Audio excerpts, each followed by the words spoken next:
Hello students. Today we are going to solve few questions on statistics. These questions are very important from the board examination point of view and also from some competitive examination point of view. Please visit our website at www.examsnet.com to practice such questions. You can also download our app. The link is given in the description box. Let's begin with question number 1. If the graphic representation of the data is such that it consists of adjacent rectangles whose bases are equal to the class sizes and heights are equal to the respective class frequencies, then the figure is. So the graphic representation of a data is such that, right? Here base is nothing but the x-axis when it comes to graphical representation of a data. So the height, right, or the another axis is y-axis. Along y-axis, so we have to consider the respective class frequencies. So frequency of a data is represented along y-axis, whereas class sizes are represented along x-axis, right? And the graph consists of adjacent rectangles. Adjacent rectangles is nothing but a histogram, right? So such type of graphic representation is called a histogram.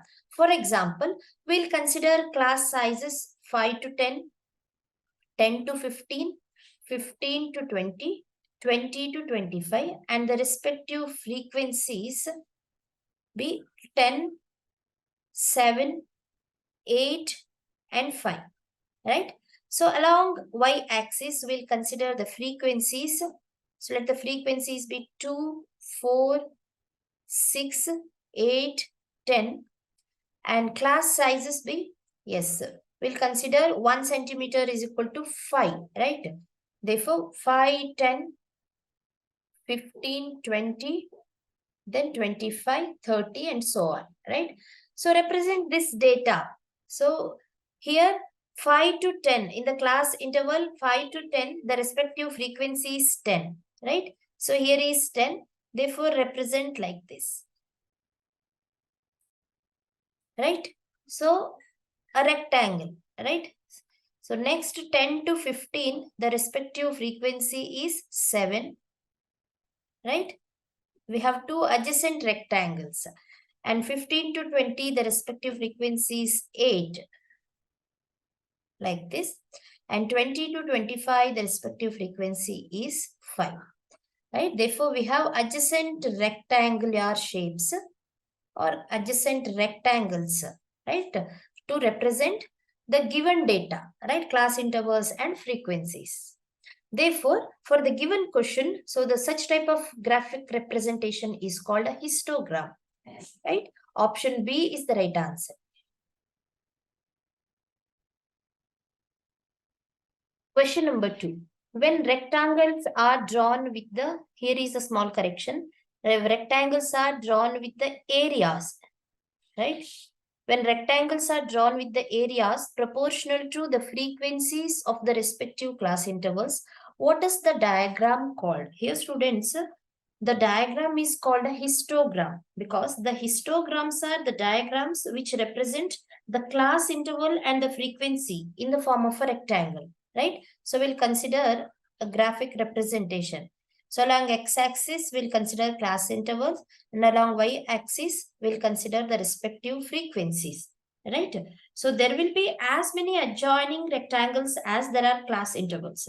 So when rectangles are drawn with the areas proportional to the frequencies of respective class intervals, the diagram is called histogram, right? So as I have discussed in the previous question, here also we'll consider class intervals 5 to 10, 10 to 15, 15 to 20, 20 to 25, right? For such class intervals that the frequencies be some values, right? So we'll get, so let the frequencies be 2, 4, 6, 8, and so on. So we'll get the rectangular areas to represent some data, right? Like this, right? Such type of graphical representation is called a histogram. Histogram, right? These areas, right? These areas are called histogram. Therefore, option D is the right answer.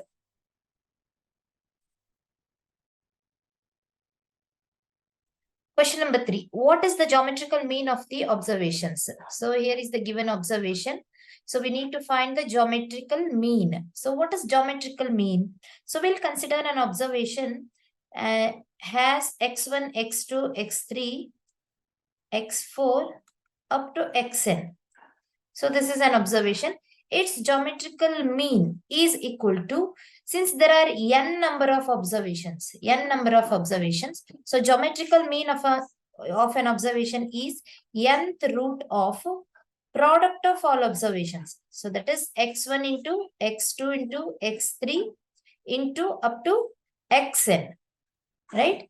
So if there are n number of observations, its geometrical mean is equal to nth root of product of all observations, right? So in the given observations, in the given question, there are 9 observations, right? 420, 402, 204, 40, 24, 20, 4, 2 and 0. There are totally 9 observations, right? Therefore, 9 observations.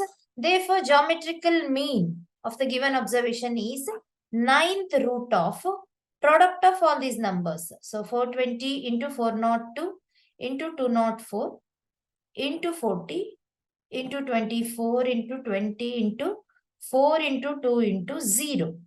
Right? So no need to go for multiplication here because 8 numbers are multiplied by 0 here. Therefore, the answer is 0. Right? So any number when it is multiplied by 0, you will get 0 as the answer. Therefore, geometrical mean of the given observation is 0. Option D is the right answer.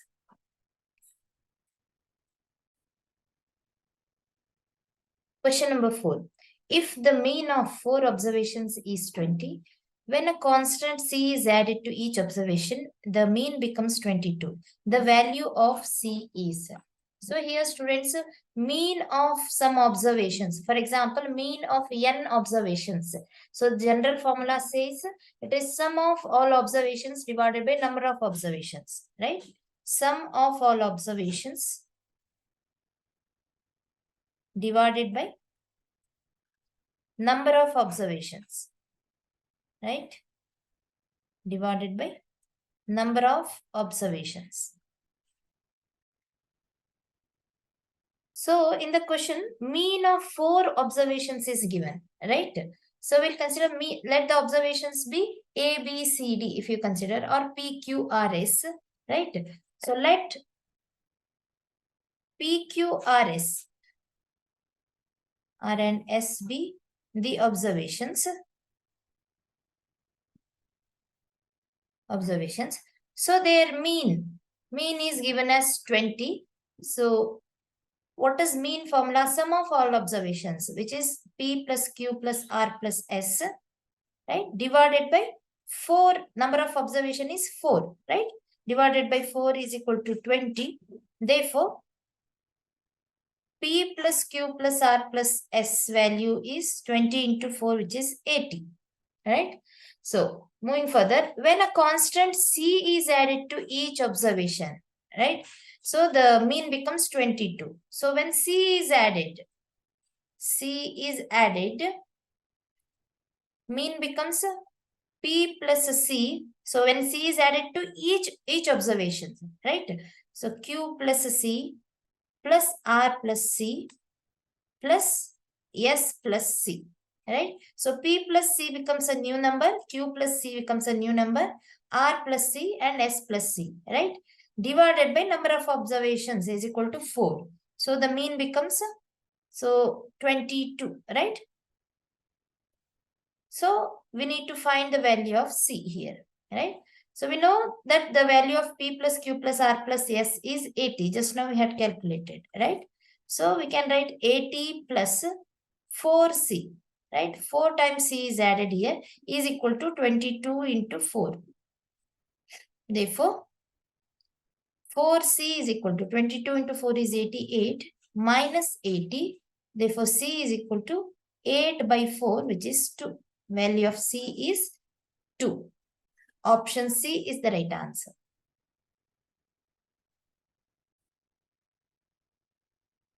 Question number 5. The mode of a frequency distribution can be found graphically from. So here students, mode of a distribution is with respect to the highest frequency, right? Mode is nothing but the value with respect to highest frequency. Highest frequency, right? So let us consider data, right? You can consider the class intervals or directly the values, right? And the frequency. Let the class intervals be 5, 10, 10, 15, and 15 to 20 and 20 to 25. Let the frequencies be 5, 8, 10, and 2, right? So how do you represent this data? Using a histogram, right? Along x-axis will represent class intervals. Along y-axis we represent the corresponding frequencies, right? So 5, 10, 15, and 20 and 25 with the class intervals, and the frequencies be 2, 4, 6, 8 up to 10, right? So we'll represent the data. So 5 to 10 in this class interval, the frequency is 5, right? Therefore, we are representing in the form of a rectangle. That is nothing but a histogram, right? So how do you represent mode, right? So for that, let us represent the data first. 10 to 15, the corresponding frequency is 8. And 15 to 20, the frequency is 10, and 20 to 25, the frequency is 2, right? Here the highest frequency is 10. In the given data, highest frequency is 10, right? So let us draw a line, right? Let us draw a line from the highest rectangle, right, to the y-axis, which represents the highest frequency, and its corresponding class interval is 15 to 20. Class interval is 15 to 20. So from one corner, draw a line, right? Draw a line which touches the highest range of the corresponding class interval, which is 20. And from another corner, draw a line which touches the lowest range, right? Therefore, we draw a vertical line from the point of intersection of these lines to the x-axis. Here is point of intersection, let it be P. From this P, we are drawing a vertical line to the x-axis. This value represents mode of the given distribution, right? Therefore, mode of a distribution lies in the class interval, right? Class interval corresponding to the highest frequency or with respect to the highest frequency, right? Therefore, so come back to the question, mode of a frequency distribution can be found graphically from a histogram, right? Therefore, option C is the right answer. Instead of class interval, if you directly take the values, right? Values like 5, 8, 9, 15 like that. So instead of class interval, we are taking only the values here, right? So represent the corresponding frequency like this. Then for the value 8, right? The frequency is 8 like this, right? Then with respect to the highest frequency, which is 10, right? So we are drawing vertical line to the x-axis. That is called mode of the distribution. Here in case of class intervals, so we are drawing two lines, right? The point from the point of intersection of two lines from the highest point of two frequencies. So we are drawing a vertical line to the x-axis. So this point is called mode of the distribution, right? Therefore, option C is the right answer. This can be found graphically from a histogram.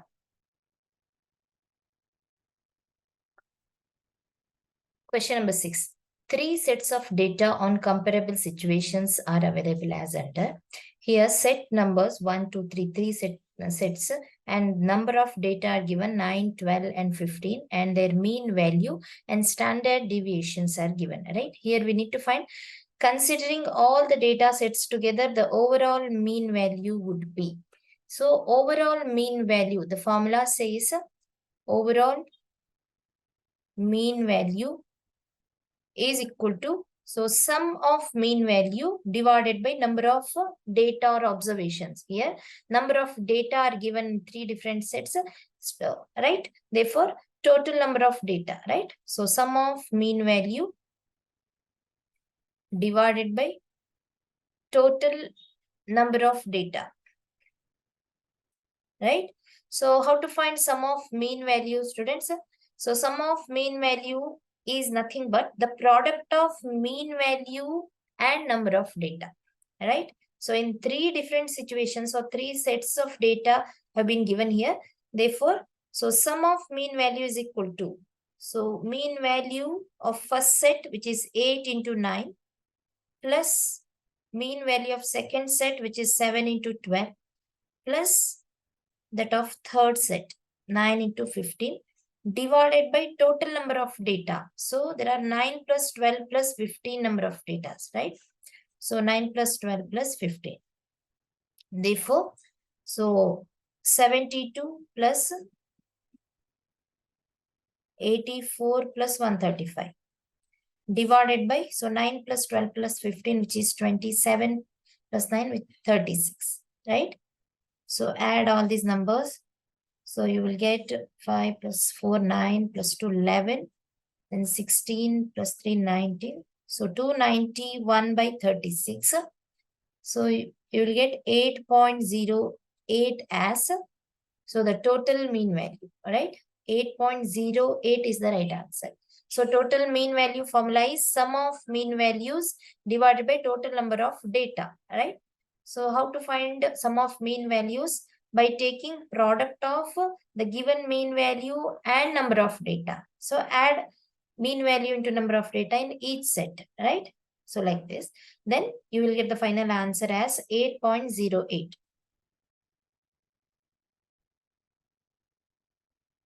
Question number 7. If the median of the distribution 13579x 1517 is 8, what is the value of x? So students, it's very easy question. No need to go for median formula, though the value of median is given. Since the given distribution in which the numbers are arranged in ascending order, right? Ascending order, value of x should be greater than 9 and less than 15, right? Therefore, x lies between 9 and 15. So 9 less than x and x less than 15, right? Therefore, the value of x should be, or it lies between 9 and 15, right? So option C is the right answer, right? No need to go for median formula, right? So if there are n number of terms in a given distribution, median formula says, so n by 2th term, n by 2th term plus n by 2 plus 1th term divided by 2, right? So no need to use this formula. So though you substitute median as 8 and number of terms are 8 by 2, right? So number of terms are 8 in the given distribution.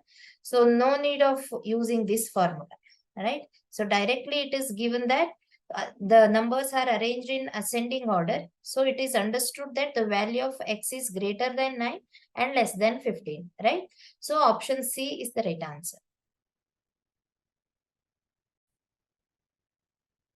Question number 8. What type of classification is needed to enumerate the tiger population of India? Here, the proper answer is quantitative classification. So when the data is classified according to measurable characteristics such as height, weight, age, etc., it is called quantitative classification of data. So quantitative classification is needed to enumerate the tiger population of India, right? So quantitative data are expressed in terms of numbers, right? So based on the height,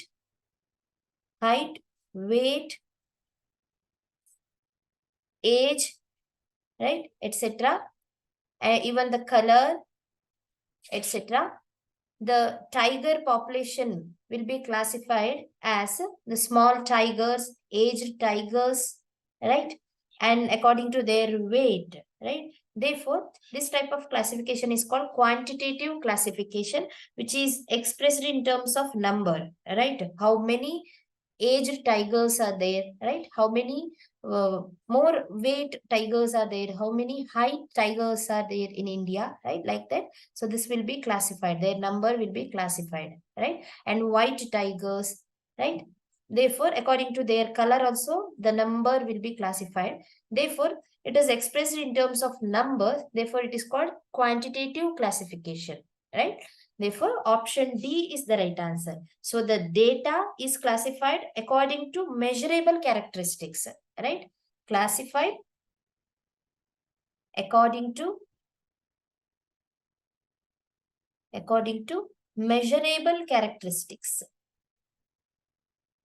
Measurable characteristics. When it comes to measurable characteristics, the data should be expressed in terms of number, right? So, such as weight, height, age, color, etc. Therefore, option D is the right answer. Question number 9. In a histogram, the width of bars is proportional to. So, students, in a histogram, so we'll consider the rectangles or bars like this, right? So, we'll consider a bar which has more width like this, right? Another bar which has small width. So, width of bar, more is the width, more is the class interval, or more is range of the class interval, because we are representing class intervals along x-axis, right? More is the width means this width is more, right? Right, along x-axis, this width is more. That means class interval range is more, right? If it is 5, 10, then it is 17. We'll consider it as 28, 29, right? So this range is more, 17 to 28 range is more, or the class interval width is more, or class interval range is more, right? So more the width of the bar, more will be the range of the class interval. Therefore, so width of the bar is proportional to class interval. Option C, right? It is proportional to class interval. Hence, option C is the right answer.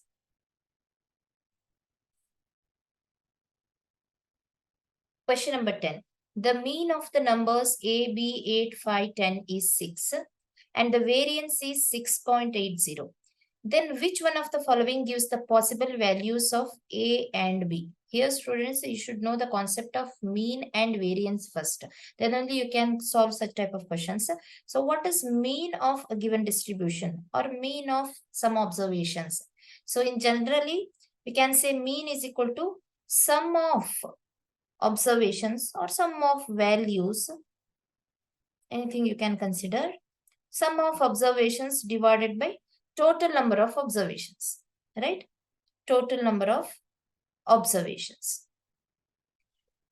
So, mean is nothing but it's the average of a given set of numbers, right? So you can consider it as average also, right? It is the average of a given set of numbers, which is nothing but sum of observations or sum of numbers. In this particular case, it is sum of numbers divided by total number of observations, right? Whereas variance, what is variance? So variance is nothing but the average of the squared difference from the mean, right? So I'll write this average of the squared difference. The squared difference from the mean. From the mean. That means, so in the given distribution, or in the given set of numbers, here we have A, B, 8, 5, 10, 5 numbers, right? And we have some value that of mean, which is 6, right? Average of square difference means, so A minus mean, right? First number minus mean, it's a square, plus since we are taking the average, we need to add the square difference from the mean, right? So B minus again mean, which is 6, right? So I'll mention mean instead of 6. So first number minus mean, the whole square, plus second number minus mean, the square, plus third number, which is 8 minus mean, the square, plus fourth number, which is 5 minus mean, right? So squared difference from the mean, right? So plus last number, which is 10 minus mean, the square. Since it is average, divide this by total number of observations, which is 5. Total observations. Therefore, variance is nothing but average of the squared difference from the mean, whereas mean is nothing but sum of all observations divided by total number of observations, or it is the average of the given set of numbers, right? Here, mean of the numbers is given, which is 6, right? And the variance is also given. We need to find the value of A and B, first two numbers, right? So for that, let us consider mean formula. Mean is already given. 6 is equal to sum of observations is A plus B plus 8 plus 5 plus 10 divided by, there are 5 number of observations, right? There are 5 numbers. Therefore, simplify it. 30 is equal to A plus B plus 8 plus 5 plus 10 is equal to 23, right? Therefore, A plus B is equal to 30 minus 23, which is 7. Consider this as 1. Whereas variance, we'll consider variance. Variance is equal to first number minus mean. Since mean is 6, so we'll consider A minus 6 the square plus B minus mean, which is 6 square, plus 8 minus 6 the whole square, plus 5 minus mean is 6, plus 10 minus 6 the whole square, divided by, there are 5 observations, 5 numbers, right? Since variance value is 6.8, variance is equal to 6.8 is equal to, so simplify it, A minus 6 whole square is A square plus 36 minus 12A plus B minus 6 whole square, B square plus 36 minus 12A. 8 minus 6 whole square is 2 square, which is 4, and 5 minus 6 whole square is 1, plus 10 minus 6 whole square is 4 square, which is 16, whole divided by 5. So we'll take 6.8 into 5, right? So you'll get 6.8 into 5 as 34 is equal to, so A square plus B square. So minus 12A minus 12B, this is 12B, right? Minus 12 times A plus B. We can write minus 12A minus 12B as 12 minus 12 into A plus B, right? And the remaining terms are 36, 36. So which is 72 plus 4 is 76 plus 77 plus 1 is 77 plus 16. So 87, 93 plus 93, right? Therefore, so you can substitute the value of A plus B, right? Just now we have calculated value of A plus B as 7. So substitute it. A square plus B square minus 12 into 7,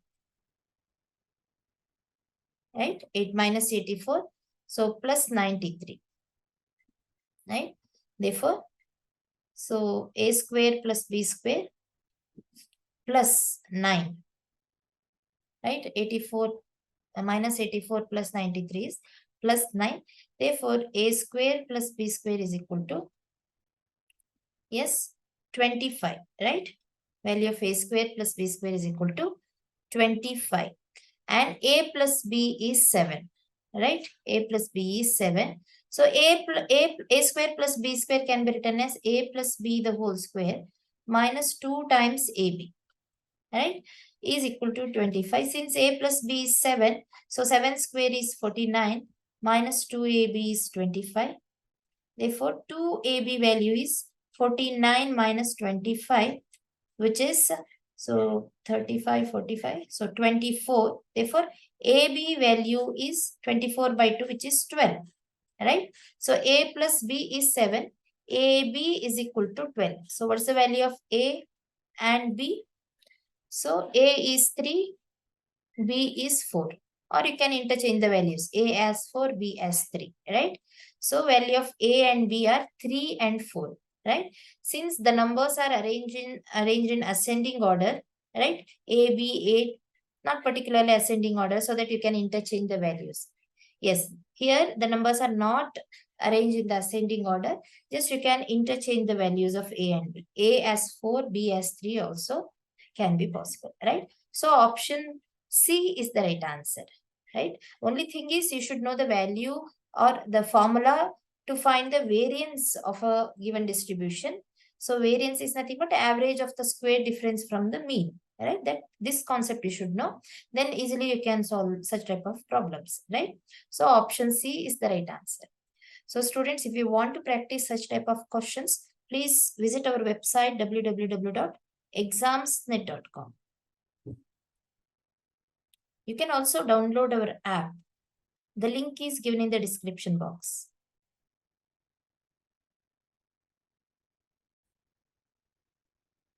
Question number 11. If every number of a finite set is decreased by any number k, the measure of central tendency should also decrease by k. Which one of the following measures of central tendency does not have this property? Here, students, central tendency means the statistical measure. It's a statistical measure that identifies a single value as representative of an entire distribution, right? So the most common measures of central tendency are arithmetic mean, the median, and the mode, right? So arithmetic mean, median, and mode. These are the most common measures of central tendency, right? So among given options, 5 given options, so which of the options doesn't have this property, central tendency property, right? So for that, let us consider a finite set of numbers, right? So finite set of numbers, let it be x1, x2, x3, so on up to xn, right? So in the question it is given that if every number of a finite set is decreased by any number k, when it is decreased by k, when every number is decreased by k, when we have to mention every number is decreased by k, so new finite set becomes x1 minus k, right? We have to subtract k from every number. So x2 minus k, x3 minus k, so on up to xn minus k. New set becomes x1 minus k, x2 minus k, so on up to xn minus k, right? So the question is, which one of the following measures of tendency doesn't have this property? Here, first option is arithmetic mean. So option A is arithmetic mean. So let us consider arithmetic mean of the given set of or given finite set of numbers, right? So we'll consider arithmetic mean. Arithmetic mean of both the sets, set 1 and set 2, right? So we'll consider set 1 and the new set is set 2, right? So arithmetic mean of set 1, so we'll consider mean 1 is equal to, so mean is nothing but sum of all values divided by total number of values. Therefore, it is x1 plus x2 plus x3, so on up to xn divided by n, right? Whereas arithmetic mean of second set, I'll mention it as mean 2, is equal to, we have to add x1 minus k plus x2 minus k, so on up to xn minus k divided by total number of terms, n, right? Here x1 minus k, this whole value is considered as single term, right? Therefore, total number of values will be same. So I'll club all x1 plus x2 together, all original numbers together up to xn minus, here k is subtracted n times. Therefore, I'll write it as minus n into k, right? Divided by n. Therefore, mean of second set of numbers is nothing but x1 plus x2 so on up to xn divided by n minus nk by n, right? Just split these two terms. So up to x1 up to xn and nk term.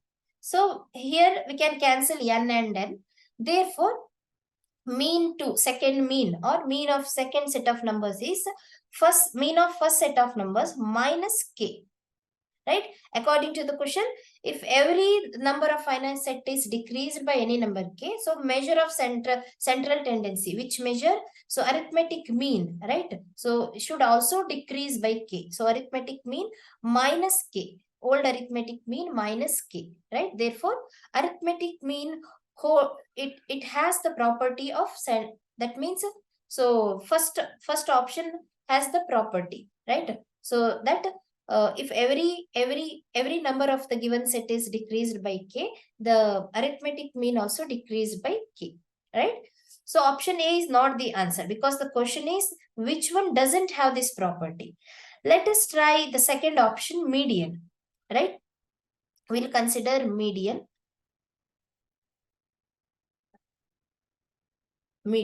So we'll consider median 1. Median 1. So there are two cases. If there are odd number of terms in a given set, median becomes n plus 1th term, n plus 1 by 2th term, right? N plus 1 by 2th term gives median, right? Here, so in first set there are n terms.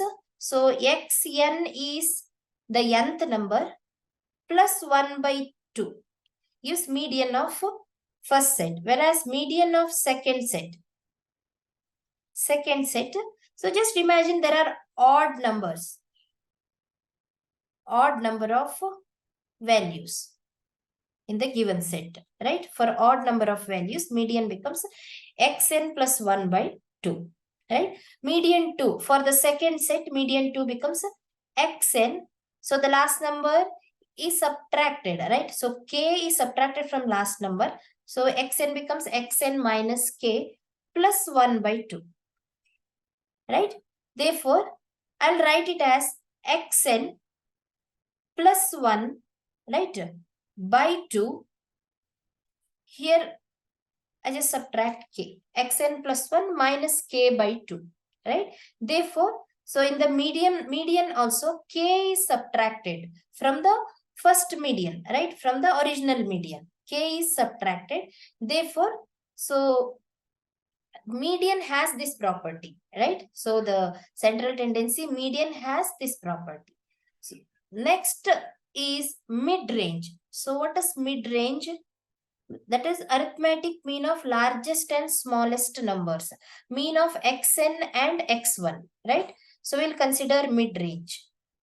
Property C is mid-range.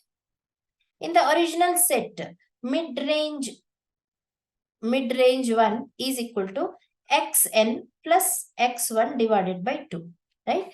In the new set, mid-range R2 is equal to, here xn is nothing but xn minus k plus x1 is x1 minus k.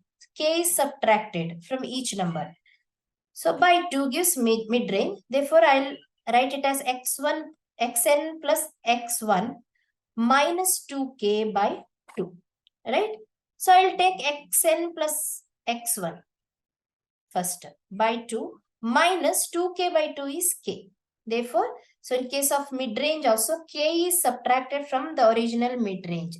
Therefore, the property holds good, right? It has that property that when each number is, or when you subtract a number from each number in the finite set, so that central tendency property, which is mid-range, right? In the mid-range also, k is subtracted.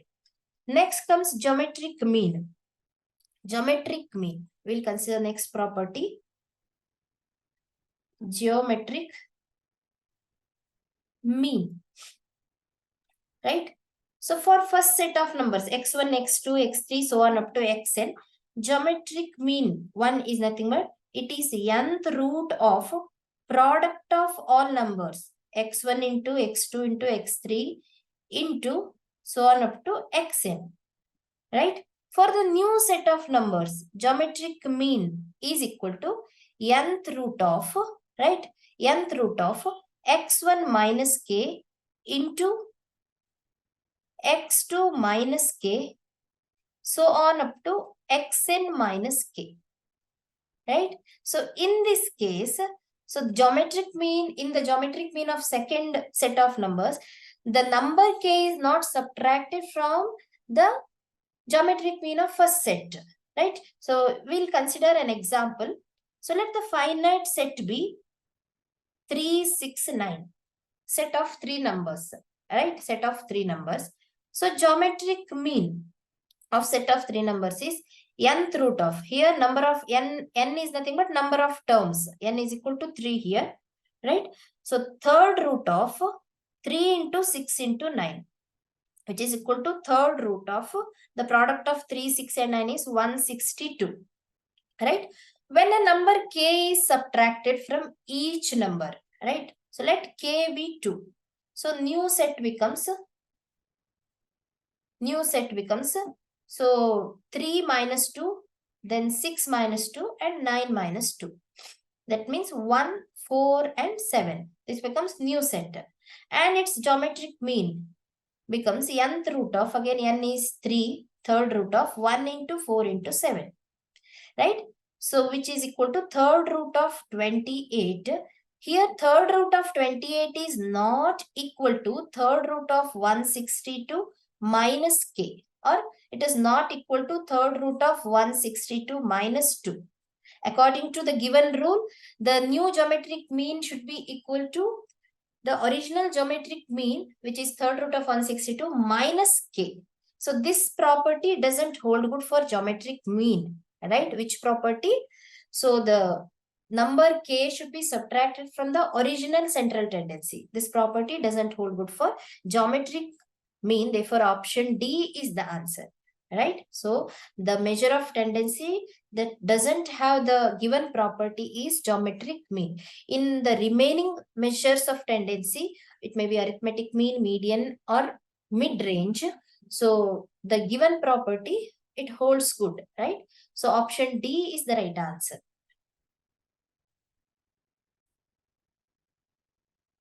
Question number 12. For the following frequency distribution, so if m is a mode, then which one of the following is correct? So according to the options, so the value of mode of the given distribution lies in which class interval? So before going to that, what is mode? Mode of a distribution is nothing but the value that has a higher frequency in a given set of values, right? So value that has a higher frequency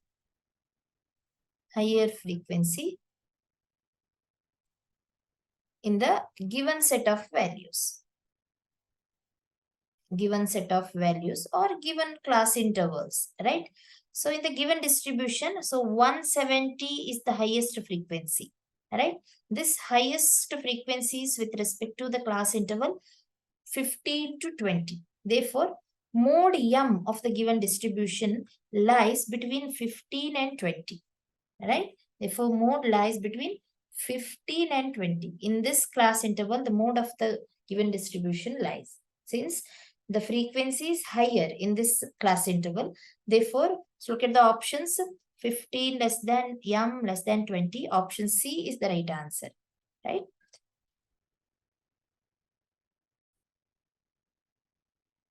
Question number 13. If mean of y and 1 by y is m, then what is the mean of y cube and 1 by y cube? So mean of two values or two numbers is nothing but their sum divided by 2, right? So here y plus 1 by y, since their mean is divided by 2, sum of two values divided by 2 is equal to m, right? So we need to find mean of y cube and 1 by y cube. That means we need to find y cube plus 1 by cube divided by 2 is how much, right? Mean of y cube and 1 by y cube. So for that, let us consider the given data, which is y plus 1 by y by 2 is equal to m. So let us rearrange these terms. Y plus 1 by y becomes 2m. Here we need y cube plus 1 by y cube by 2, right? So let us find y cube plus 1 by y cube first. For that, we need to cube this equation, right? So cubing equation 1, right? Or on cubing on both sides. So equation 1 becomes y plus 1 by y the whole cube is equal to 2m the whole cube. So y plus 1 by the whole cube is in the form of a cube or a plus b the whole cube, which is equal to a cube plus b cube plus 3ab into a plus b. Right? So apply the same rule. A cube becomes y cube plus b cube becomes 1 by y cube plus 3 times ab becomes 1, right? Because it is y into 1 by y into a plus b, y plus 1 by y is equal to 2m the whole cube is 8m cube, right? Therefore, we need the value of y cube plus 1 by y cube. So let us write as it is. So y and y will get cancelled. Since y plus 1 by y is equal to 2m, according to equation 1, substitute that value 3 into 2m is equal to 8m cube. So y cube plus 1 by y cube becomes 8m cube minus 3 into 2m is 6m, right? So let us take 2m, the common term, right? So the remaining term will be 4m square minus 3. Here we need y cube plus 1 by y cube divided by 2, right? So mean of these two numbers. So let us take this 2 to the LHS part. It becomes y cube plus 1 by y cube divided by 2 is equal to m into 4m square minus 3. Right? M into 4m square minus 3 is the answer. Mean of y cube and 1 by y cube. Right? M into 4m square minus 3. Option D is the right answer.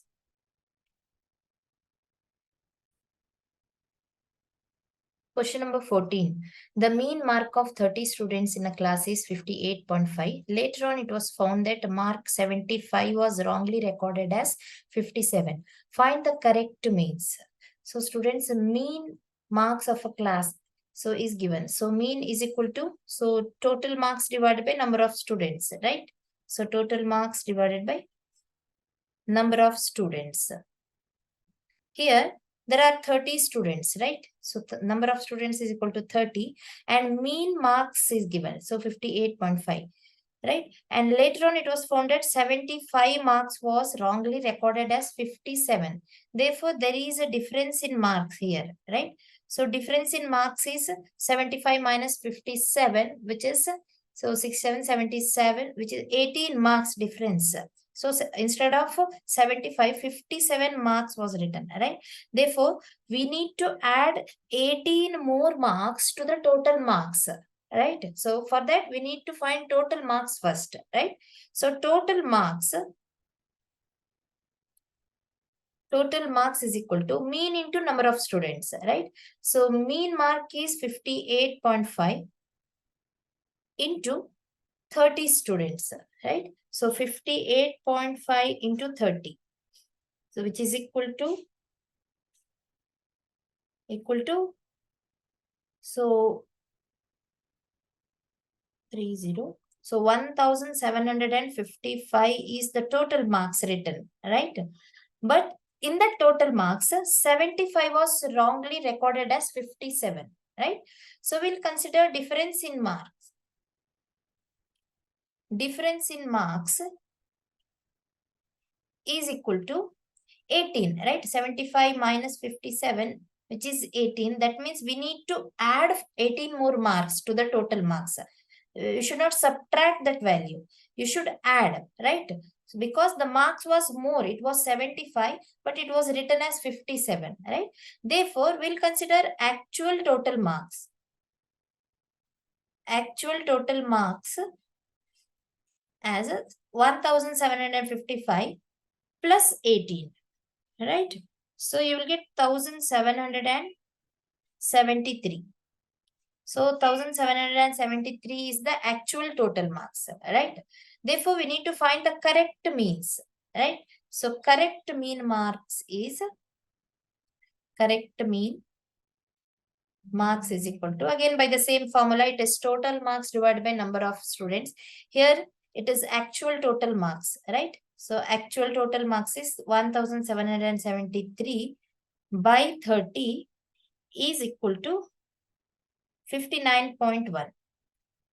So 59.1 is the actual or the correct mean marks, right? Therefore, option D is the right answer.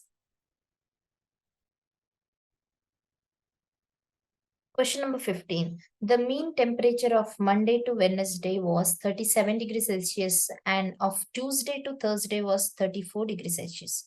If the temperature on Thursday was 4 by 5th of that of Monday, the temperature on Thursday was.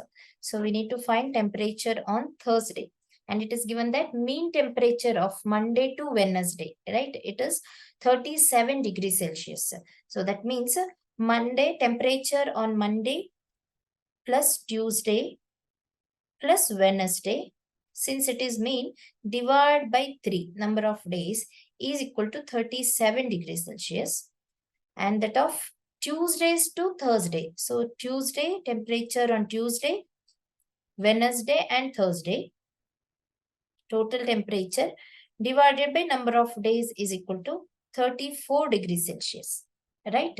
So we'll consider these two sum of temperatures, right? So total temperature, right? So Monday temperature plus Tuesday plus Wednesday temperature is equal to 37 into 3, which is 111 degrees Celsius, right? 111 degrees Celsius, whereas total temperature together on Tuesday, Wednesday and Thursday, it is, so Tuesday plus Wednesday plus Thursday, so which is equal to 34 into 3, which is, so 34 into 3, which is 102 degrees Celsius, right? So we have two equations here, right? 1 and 2 equations. So we just subtract equation 2 from 1. So you will get Monday, then Tuesday and Tuesday will get cancelled. Tuesday minus Tuesday temperature, and Wednesday temperature will get cancelled. So temperature on Monday, right, minus temperature on Thursday is equal to 111 degrees Celsius minus 102 degrees Celsius. So which is equal to 9 degrees Celsius, right? So difference between Monday temperature and Thursday temperature is 9 degrees Celsius, right? And it is given that if the temperature on Thursday was 4 by 5th of that of Monday, Thursday temperature is 4 by 5th of that of Monday, right? Therefore, the equation becomes Monday temperature minus 4 by 5th of Monday temperature is equal to 9 degrees Celsius. So it is 1 by 5th. So since 5 is LCM, 1 by 5th of Monday temperature is 9 degrees Celsius. So Monday temperature is 9 into 5, 45 degrees Celsius. Here, what's the question? So temperature on Thursday was, right? So substitute the value of Monday temperature in any of the equations. So since the difference between Monday and Thursday temperature is 9 degrees Celsius, therefore Thursday temperature becomes Monday temperature minus 9 degrees Celsius. Since Monday temperature is 45, minus 9 degree is equal to 36 degrees Celsius, right? Therefore, temperature on Thursday is 36 degrees Celsius. So look at the options. Option D is the right answer.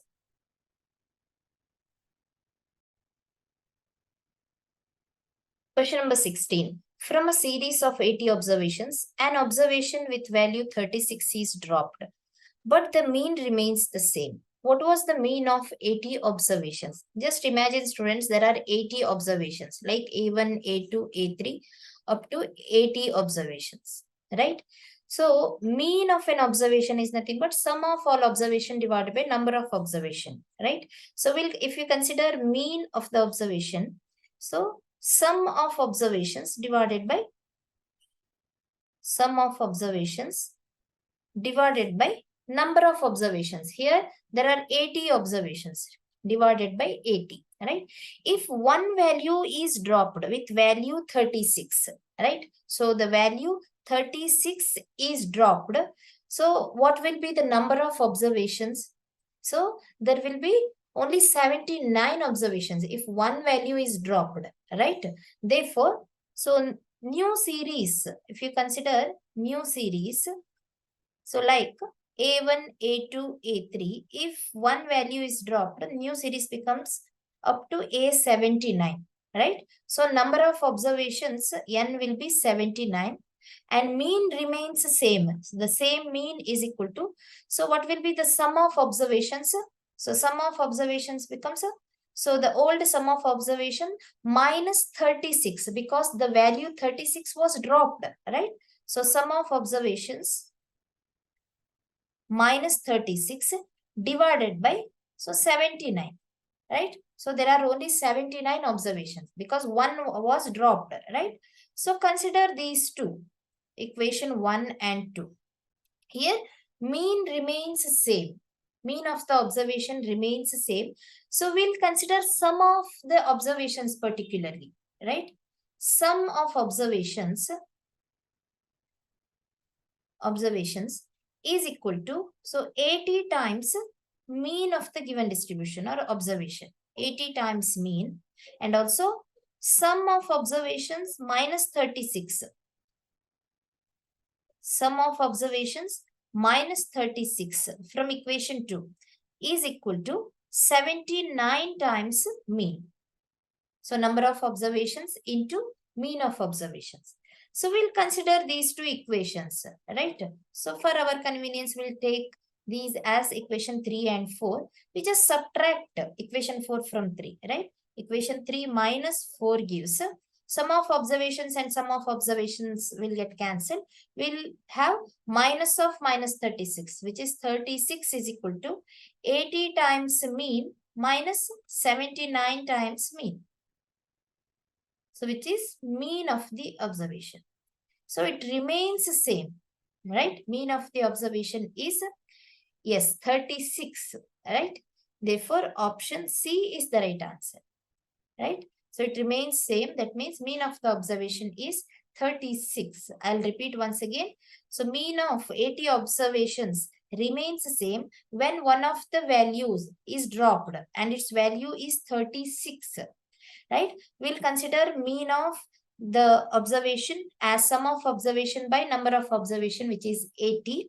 When one value is dropped, there will be 79 observations.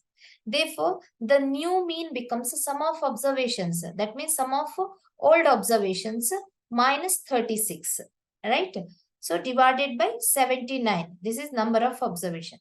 But mean remains the same, right? We'll consider these two equations in which we'll consider only sum of observations, right, under consideration. So it is 80 times mean, right, in first case, and sum of observations minus 36 is 79 times mean. So by subtracting one from another equation, you will get 36 as mean of the observation, right? And it remains the same in both the cases. So before the value is dropped and after the value is dropped, right? So it remains the same and is equal to 36. Hence option C is the right answer.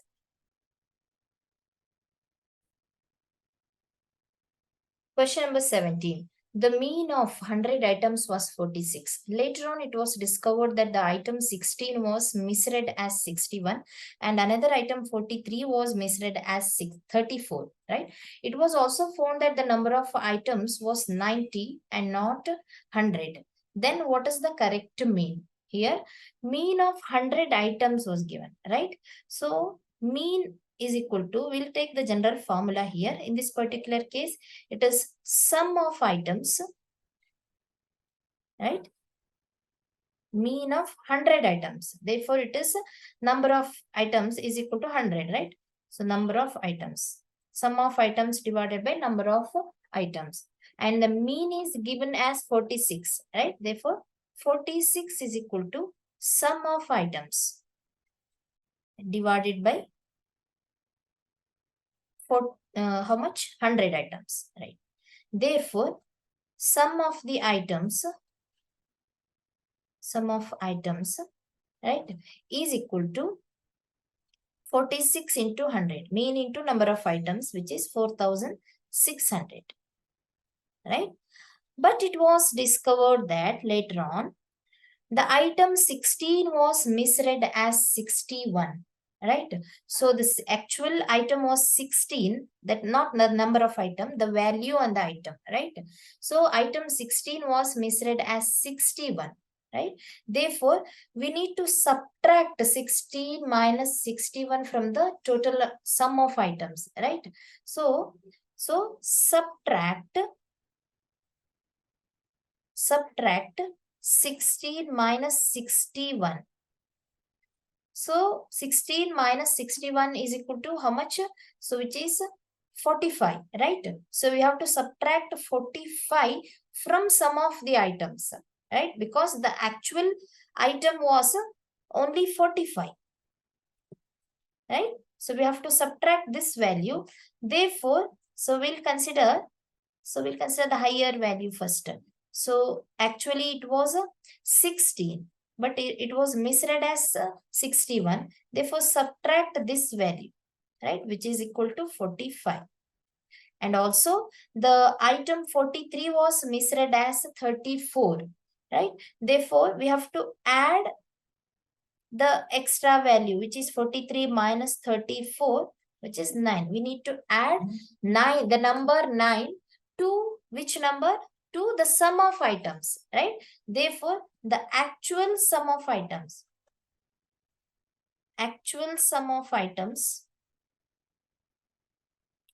is equal to, so here originally it was 4,600. We need to subtract 45 in that and add 9, right? So you will get 4,600 minus 45. So 4,500 and yes, 4,600, 4,555 plus 6. So we will get 4,500 plus 9. Yes, 4,564. Right? Actual sum of items is 4564. Right? And actual number of item was 90. It was only 90, not 100. So actual number of items is equal to 90. Therefore, we need to find the correct mean. The actual mean, correct mean is equal to, so 4564, which is actual sum of items divided by actual number of items, which is 90. You will get 50.7111 something. So which is approximately equal to 50.71, right? Or 50.7. So here the correct mean is option B, 50.7.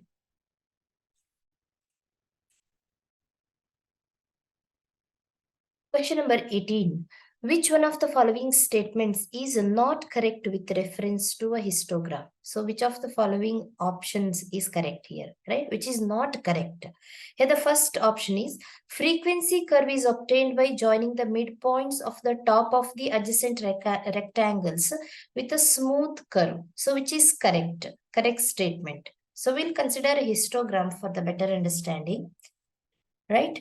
So we'll consider the frequency along y-axis and class interval along x-axis, and we have some data represented in the form of rectangles, right? Like this. Any data it may be, right? Here, frequency curve is obtained by midpoint. First, we need to consider the midpoints of the top of the adjacent rectangles. That means midpoint of these width, right? Width of each rectangle. So of the top of the adjacent rectangles, so join all these lines. You will get a frequency curve, right? Therefore, which is a correct statement. And the second one is histogram is drawn for continuous data. So which is drawn for discrete or continuous data, which is correct statement. The height of the bar is proportional to frequency of the class. So more the height, right? More the height of the bar, more is the frequency. If the bar's height is more like this, which represents its frequency is more, right? Therefore, which is correct statement. Mode of the distribution can be obtained from the histogram. So we can calculate mode of the distribution from the histogram, which is also a correct statement. Because, so here the highest frequency is, so let us consider 15 as highest frequency, right? With respect to the highest rectangle, so the corresponding frequency is highest frequency. Consider this rectangle, right? So the range of the rectangle B, so class interval range is 25 to 30. Corresponding range is 25 to 30. So consider this rectangle, right? So consider points, 2 points on the top of the rectangle from the lower range, right? So draw a line to the higher range, which is 30, right? From another point of the rectangle, draw a line to the lower range of the class interval. So point of intersection, let P be the point of intersection of these two lines. From that point, draw a vertical line to the x-axis. Let it meet at some point. This point Q is nothing but mode of the distribution. Right? This is how we need to find a mode of a distribution from the histogram. So the option D is also correct statement. Correct statement. Therefore, none of these is the correct answer here. Right? All the statements are correct with reference to histogram. Therefore, option E is the answer.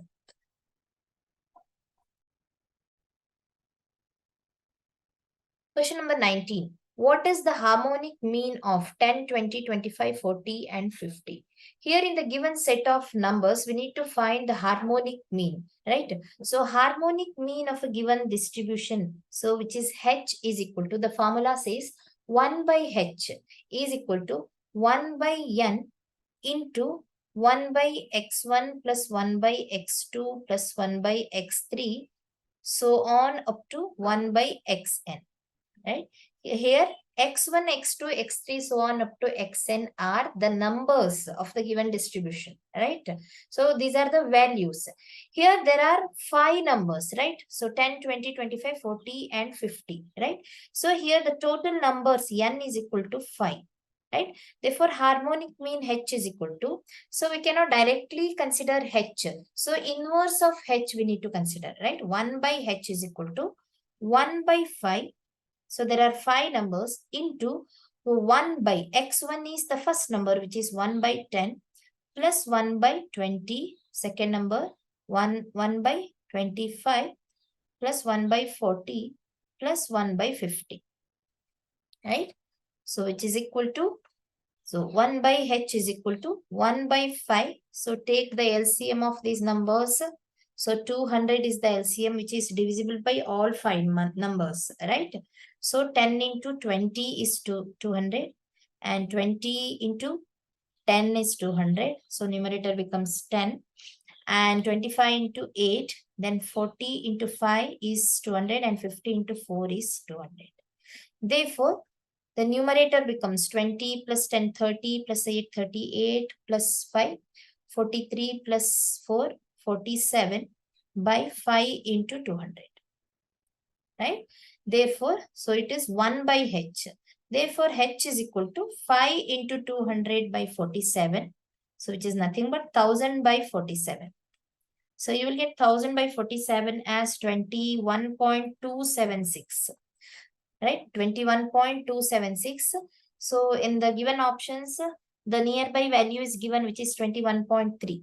Right? So, 21.276 is nearly equal to 21.3. Right? Therefore, option D is the right answer. So, here, students, you should know the general formula for harmonic mean, right? 1 by h is equal to 1 by n into 1 by x1 plus 1 by x2, so on up to xn, 1 by xn. Here n is number of terms in the given distribution, right? Or a given set of numbers, right? Particularly. Therefore, so here we have got 21.3 as the harmonic mean, h, right?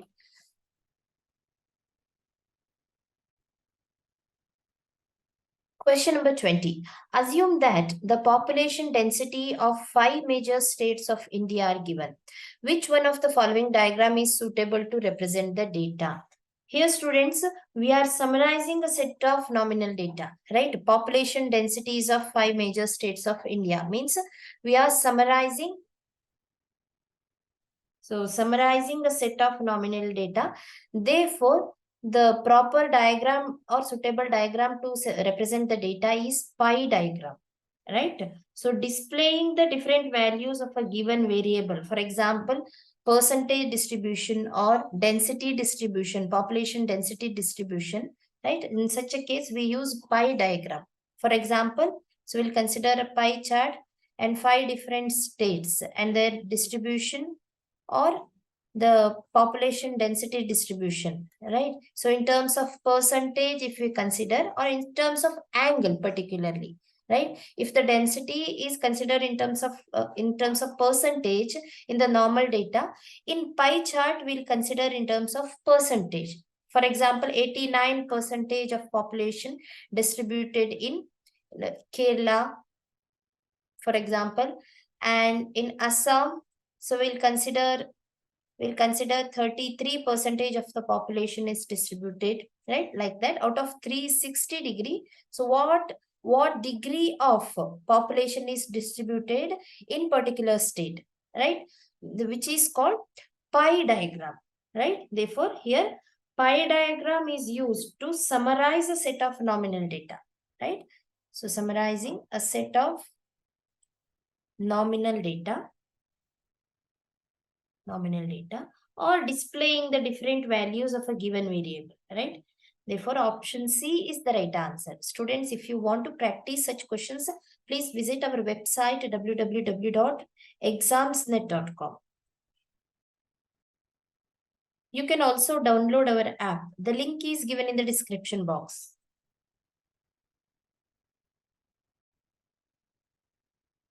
Question number 21. Arithmetic mean of set of 12 numbers is 31. If each number is first multiplied by 7 and then decreased by 12, then what will be the means of new numbers? Students, the easiest method is, so new mean is equal to, new mean of numbers is equal to, so here old mean is given as 31. Arithmetic mean of set of 12 numbers is 31. When each number is multiplied by 7, so new mean becomes old mean or old arithmetic mean into 7, right? So old mean in the sense it is sum of all the numbers divided by total numbers, right? Therefore, it is old mean into 7 minus 12 gives a new mean, right? So what does old mean? 31 into 7 minus 12. So you will get 217 minus 12 is equal to 205 is the answer. So new mean of or mean of new numbers, right, is equal to 205. Option C is the right answer, right? Another method is, so we'll consider another method also. So we'll consider set of 12 numbers first, right? Original numbers are, so let A1, A2, A3 up to A12 be the numbers, right? So we'll consider their arithmetic mean, A1, A2 plus A3, so on up to A12, right? Divided by, there are 12 numbers, right? So mean is equal to sum of all values divided by total number of values, right? Therefore, it is sum of A1, A2 up to A12 divided by 12 is equal to 31, which is already given, right? In the second case, if each number is multiplied by 7, right? So second case in the question, when each number is multiplied by 7 and decreased by 12, then each number becomes A1 into 7 minus 12. This will be the first number, plus A2 into 7 minus 12, right? So on up to A12 into 7 minus 12, right? This is sum of all the numbers divided by 12 numbers. So we need to find means of new numbers. So sum of all the numbers divided by total numbers gives a new mean, right? So new mean is equal to this one. So now consider A1 plus A2, right? So each number is multiplied by 7. So we can take 7 as common here. 7 into A1 plus A2 plus A3, so on up to A12. right? And minus 12, minus 12. So minus 12 is repeated 12 times. Therefore, it is minus 12 into 12, whole divided by 12. Right? Since A1 plus A2 plus A3, so on up to A12, whole divided by 12 is 31, right? Which is already given. So we'll consider 7 into, so consider this whole part, right? Right? So this whole part is equal to 31 minus 12 into 12 divided by 12. Because, so in the previous step, so the whole value, numerator value was divided by 12. We have just split. So we need to split the two terms, right? Therefore, so 7 into 31 is so much. 7 into 31, 217 minus, so 12 and 12 will get cancelled. So which is equal to 205, right? Therefore, so both the answers are correct. So easiest method is first method. So for the better understanding, we need to consider second method, right? So new mean of new numbers is equal to 205, option C. Question number 22. Consider the following distribution. Here value of the variable. So 5 values are given and their respective frequencies. So for what value of f is the arithmetic mean of the above distribution is 3.1. So arithmetic mean is given. We need to find the unknown frequency f, right? So students, what is arithmetic mean? So arithmetic mean of a given distribution is sigma fi xi. So that means sum of the product of fi xi divided by sigma fi. So what is sigma fi xi? So it is product of, so sum of the product of fi xi. Here value of the variable is considered as xi and the respective frequencies are considered as fi. And their product is fi xi. So we need to consider the product of fi and xi for each variable, right? So for each frequency, we need to consider fi xi product. For that, let us make a table, students. So let's make a table. So in which value of variable xi is already given. So 1, 2, 3, 4, 5. 1, 2, 3, 4, 5. 5 values and their respective frequencies are 3, f, 6, 5. So there is a small correction. The last frequency should be 3, right? So according to the given options, if it is 2, you won't get the proper answer here. So if the last frequency is 3, then only you can choose the options here, right? So let us consider product of xi, fi, right? So here it is 3 into 1, right? xi, fi is 3, then 2 into f, right? Then 3 into 6 is 18, then 5 into 4, 20, 5 into 3, 15. Now consider sigma fi xi and sigma fi. So sigma fi, so the total frequencies. So 3 plus 6, 9 plus 5, 14 plus 3, 17 plus an unknown frequency, right? 17 plus f is sigma fi, whereas sigma fi xi is add all these values, right? So 3 plus 18, 21, 21 plus 20, 41, right? Plus 15, so it is 56 plus 2f, right? 56 plus 2f is sigma fi xi. Therefore, arithmetic mean, so arithmetic mean is given, right, already. So which is 3.1 is equal to sigma fi xi is 56 plus 2f divided by 17 plus f, which is sigma fi, right? So simplified. So 3.1 into 17 point f, 17 plus f is equal to 56 plus 2f, right? So 3.1 into 17 is equal to 52.7 plus 3.1f is equal to 56 plus 2f. So 3.1f minus 2f is 1.1f is equal to 56 minus 52 0.7, which is equal to 3.3, right? Therefore, value of F is equal to 3.3 by 1.1, which is equal to 3. Therefore, here the unknown frequency is equal to 3, right? So, the second frequency is equal to 3. Option B is the right answer.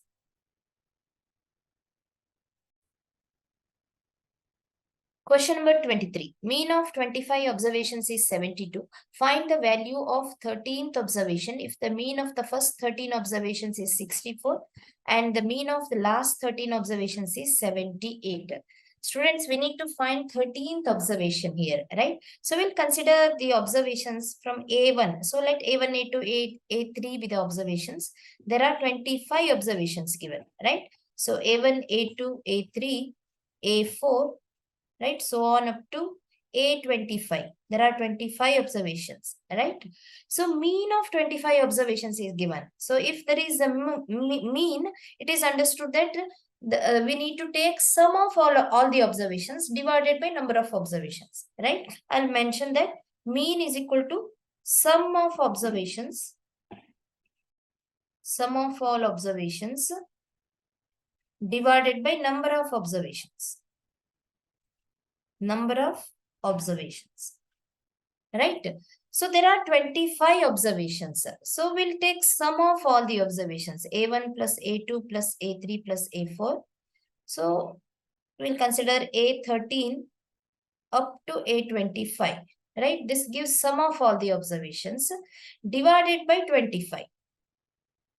Divided by 25 is equal to 72, right? 72 is mean of the observation, 25 observations. So if the mean of 13 observation is 64 and the last 13 observations mean is 78, right? So we'll consider sum of 13 observation, first 13 observations, A13, right?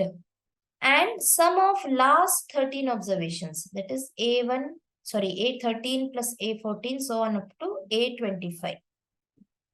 Right? So if we consider first sum of 13 observations plus sum of last 13 observations, first 13 sum and last 13 observations, you will get a number, right? So which is greater than, right? So which is greater than sum of 25 observations, right? So which is greater than sum of 25 observations. How to find sum of 25 observations? Using the formula, right? Since mean and total number of observations are given, you can easily find sum of 25 observations, right? Since 13 has occurred 2 times here in the sum of first 13 and sum of last 13 observations. So if you subtract these two sums, right? Subtract these two sums minus sum of 25 observations, so you will get 13th observations, right? So you will consider first sum of 25 observations. Sum of 25 observations is equal to 72 into 25, right? So which is already given. So 72 into 25 is equal to 1800, right? Now we'll consider sum of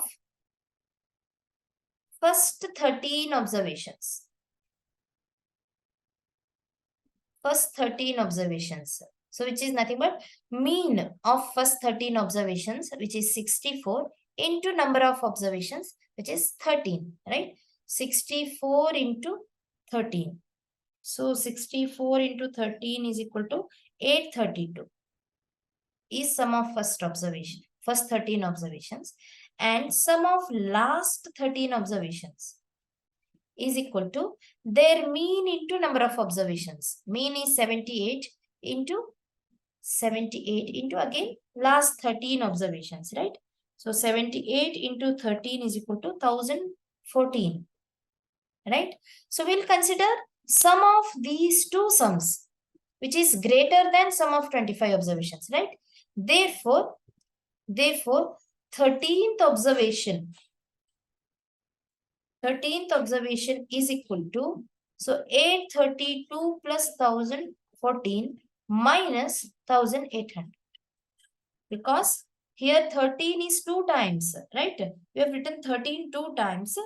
So 1014 is 1014 plus 832 is 1846 minus 1800. Therefore, 13th observation is 46, right? Therefore, option A is the right answer.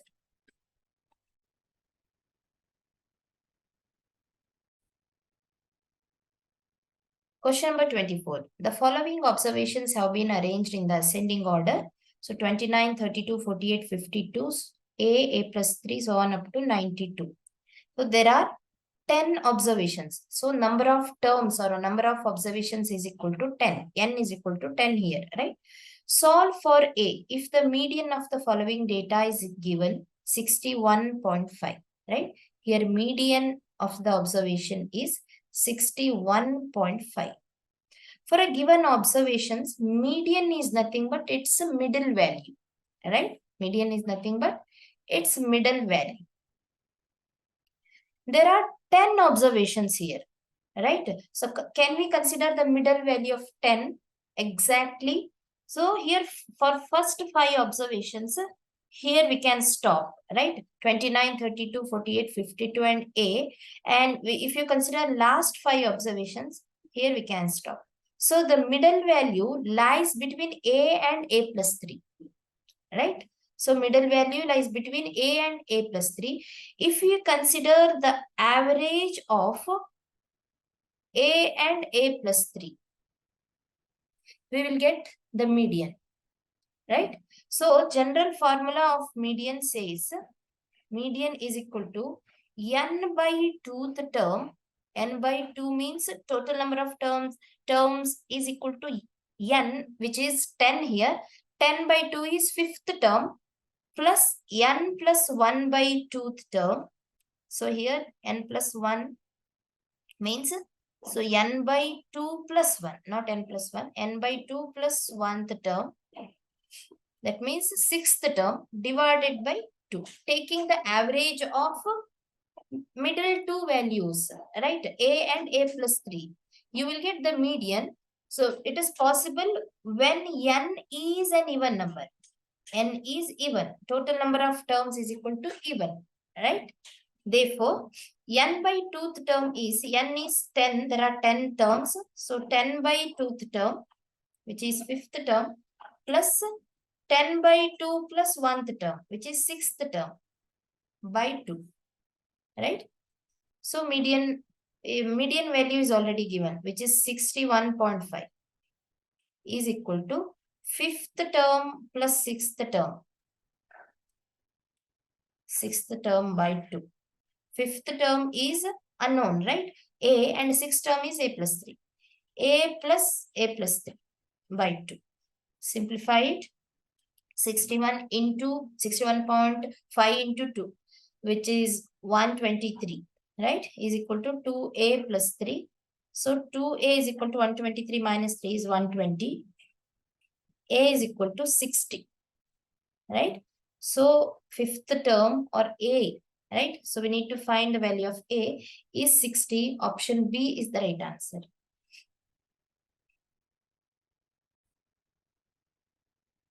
Question number 25. The heights of 50 students are tabulated below.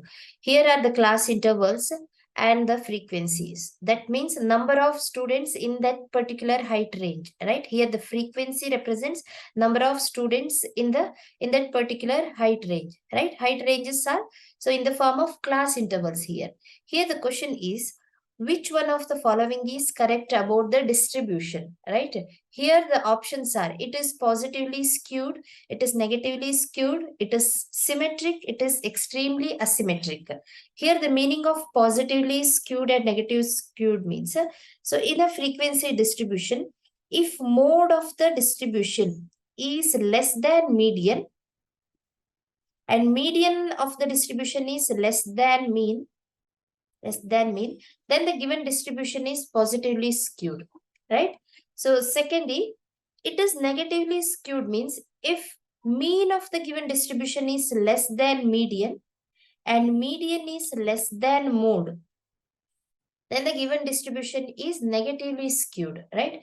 It is symmetric means when all mode, median and mean are equal, right? Mode is equal to mean is equal to median, then the given distribution is a symmetric distribution, right?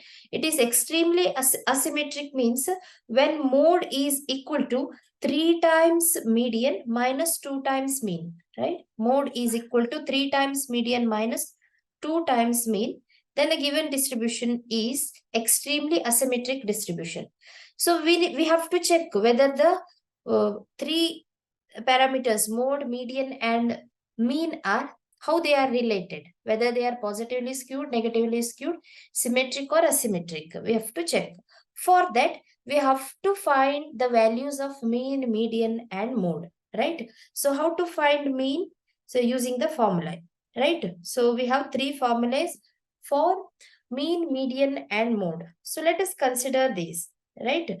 So for mean, how to find mean of a distribution? So a plus, so mean of the distribution is equal to a plus summation of fd divided by summation of f. Here f stands for frequency of the distribution, right? D stands for standard deviation. I'll mention the terms here. D stands for standard deviation. How to find standard deviation, I'll explain.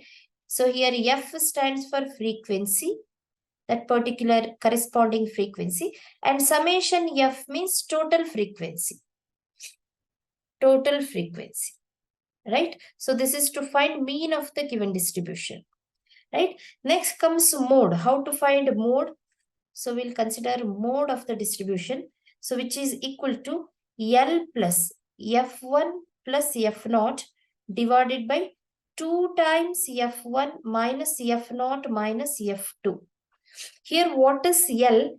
L is nothing but the class interval, particularly the lowest range of class interval in which the frequency is high, right? So L means lowest range of class interval or lowest, yes, lowest range of or low range of class interval in which frequency is high. I'll explain these terms one by one while calculating mean, median and mode. So simultaneously we'll consider median also. Median of a distribution is equal to L plus n by 2 minus C whole divided by F into H. Here n is nothing but summation of frequency, right? Sigma F or summation of frequency or total frequency. Both are same, right? So whereas H is nothing but the corresponding standard deviation, right? So H is nothing but the corresponding standard deviation. We'll take these terms later. Only the formulas we have to keep in our mind, right? So let us go one by one. So here, students, we have frequency, right? So we'll consider the standard deviation. Before going to standard deviation, we have to consider the midpoint of class interval. So which is nothing but X, right? X is nothing but midpoint of class interval. So 145 and 146, the midpoint is 145.5. And next midpoint of the class interval is 177.5. 147.5. Next midpoint is 149.5. Next is 151.5, 153.5, 155.5. 157.5 and 159.5. Right? These are the midpoints of the corresponding class intervals. Right? Here standard deviation is nothing but midpoint, right? Midpoint minus A. So what is A here? A is nothing but the midpoint, right? Which is exactly or the class interval, value of the class interval which is exactly middle, right? Or midpoint which is exactly middle of the class interval. Here the lowest range is 145, highest range is 160. So how to find value of A? We'll consider first step as to find value of A, right? So here lowest value is 145 in the class interval. 160 is the highest value. So 145 plus 160 divided by 2 is equal to, so 305, right? 305 by 2. So which is nothing but, so 152.5. So which is approximately equal to 153. Therefore, the value of A should be considered as 153, right? 153. And the corresponding midpoint is 153.5. We have to consider value of A as 153.5, right? So in the range 153 to 154, therefore 153.5, this corresponding midpoint should be considered as A, right? Now consider X minus A. X means the corresponding midpoint. This is X. So 145.5 minus 153.5 is minus 8. Whereas 147.5 minus 153.5. So which is equal to minus 6. Next comes minus 4. Next comes minus 2. So 153.5 minus the same number gives 0. Next comes, here X becomes 155.5, right? Minus A gives 2. Next it is 4. Next it is 6. Right? These are the standard deviation. These are called standard deviation. Right? What all we need? So F into D, right? So F into D value. So frequency into standard deviation. So we'll consider 1 into minus 8, 2 into minus 6, minus 12, 4 into minus 4, minus 16, 5 into minus 2, minus 10. Next comes 0. Since the deviation is 0, 15 into 2, 39 into 4, 36, and 6 into 6, 36, right? So now summation of FD. So add all the values of FD. This gives summation of FD, which is equal to, so minus 8 plus 2 minus 20. So minus 36 minus 46, right? So this value becomes minus 46 plus, so it is 102, right? So summation of FD is minus 46 plus 102, which is equal to, so 6, yes, 56 is summation of FD, right? What is A here? What's the value of A? A is nothing but, so this value, right? Midpoint corresponding to the mid value of class interval, right? 153.5. Keeping this in our mind, so we'll go for next calculation, which is mean. The formula is A plus summation of FD divided by summation of F. What is A? 153.5 plus summation of FD is 56. 56 divided by summation of F.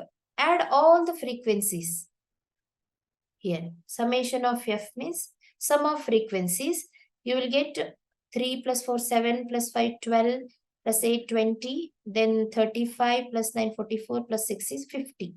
50 as summation of F. Right?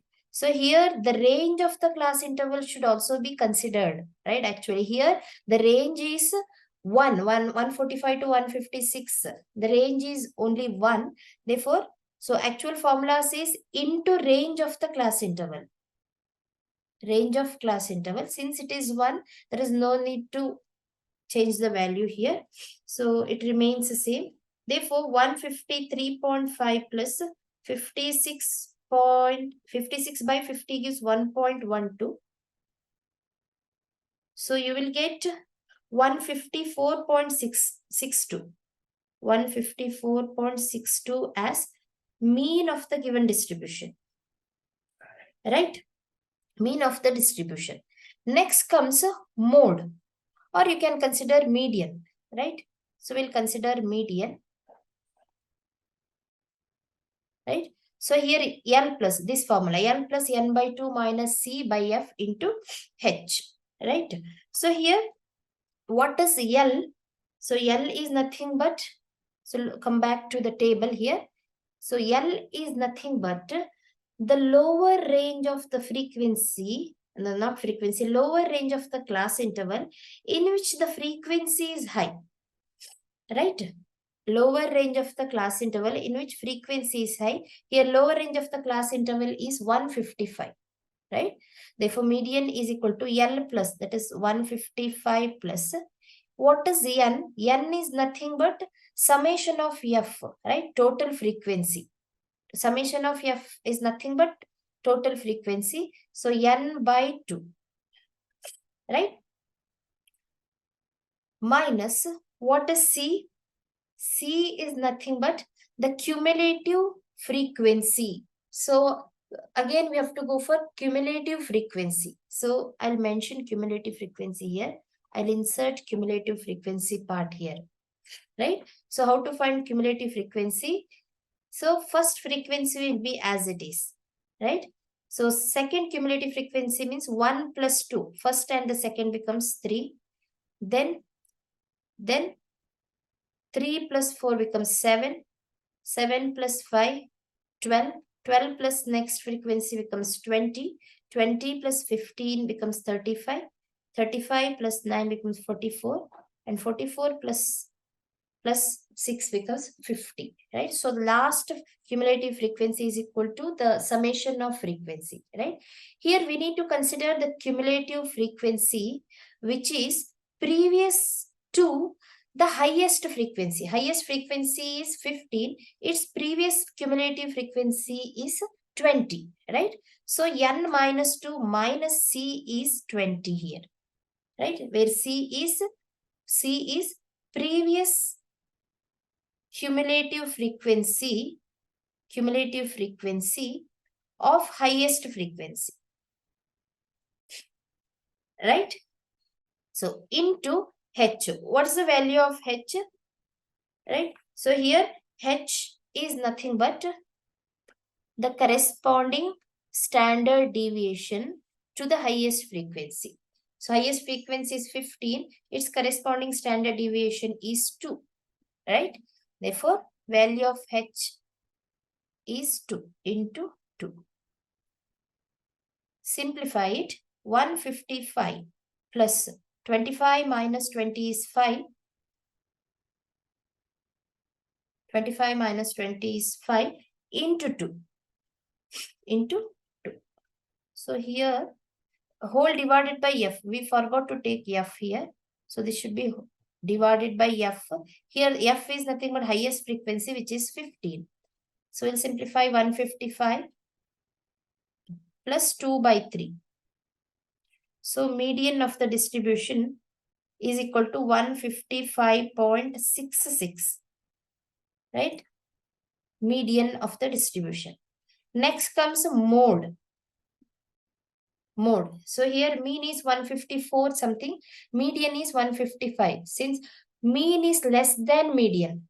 Right? So I think you have got an idea. If mean is less than median, the distribution will be negatively skewed. Right? So we'll consider mode also. Right? So mode of the distribution. So what is the formula? Formula says mode of the distribution is L plus. So what is L here? Right? I have mentioned the formula here. L plus F1 plus F0 divided by 2F1 minus F0 minus F2. Right? So L plus. I'll mention the formula once again. So F1 plus F0 divided by 2 times F1 minus F0 minus F2 into H. Right? What is L? Just now we have taken 155 as the lower range of the class interval in which the frequency is high. Right? In which the frequency is high. So next comes F1. What is F1? F1 is nothing but the highest frequency, right? So and F0, what is F0? F0 is nothing but its previous frequency, right? So previous frequency to highest frequency is 8, right? Therefore, we'll substitute the values.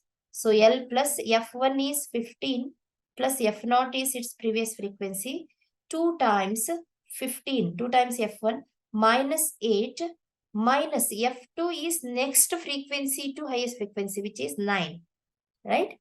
So minus 9 into what is H? H is 2 here, right? Just now in the calculation of median, we have taken H as 2, which is the standard deviation of the highest frequency, right? Which is 2. H is nothing but 2. Simplified. 155 plus 15 plus 8, 23. And the denominator becomes 30 minus 8, 22. 22 minus 19 is 13. So into 2. So you will get 155 plus 46 by 13. So 155 plus 1.07. So mode of the given distribution is 156.07. Right? Now compare the values of mean, median and mode. So mean is 154.62. Median, what's the value of median? Median is 155, which is greater than mean. And mode is 156, which is greater than median. Therefore, the relation is mean is less than. Mean is less than median, median is less than mode. Therefore, the given distribution is negatively skewed, right? Option B is the right answer.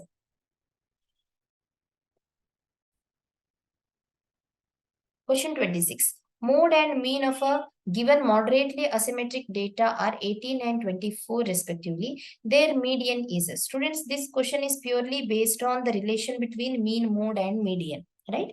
So here, relation between mean, mode and median is mode is equal to, it is difference between 3 times median and 2 times mean. That means mode is equal to 3 times median minus 2 times mean.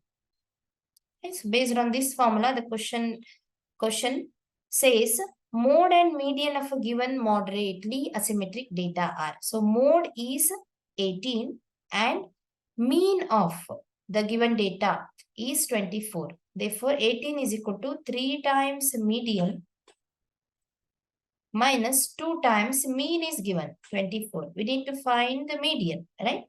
Therefore, 3 times median is equal to 18 plus 2 times 24 is 48, which is 66, right? Therefore, median of the given data is equal to 66 by 3, which is 22.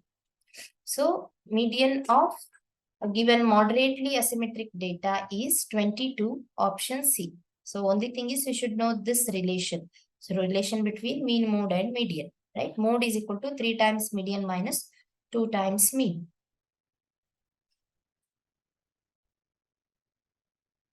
Question number 27. A restaurant was visited by 562 customers on Saturday. Out of these, 330 customers also get food packed. And the total income of the restaurant was 5,01,866. What is the median expenditure per customer? What is the expenditure per customer? They are asking. So out of 562, 330 customers got food packed, right? So we'll consider the total customers first.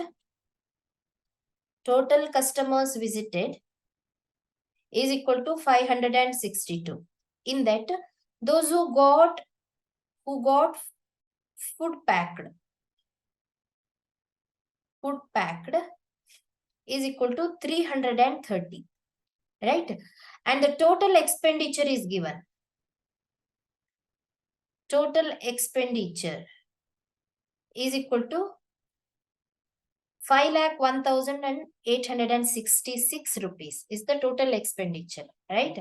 So So in the total expenditure, 5,01,866 rupees.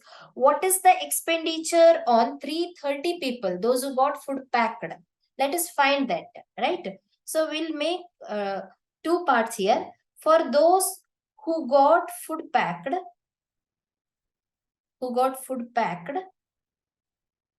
and for those who have eaten in the restaurant itself, right? For those who have eaten in the restaurant,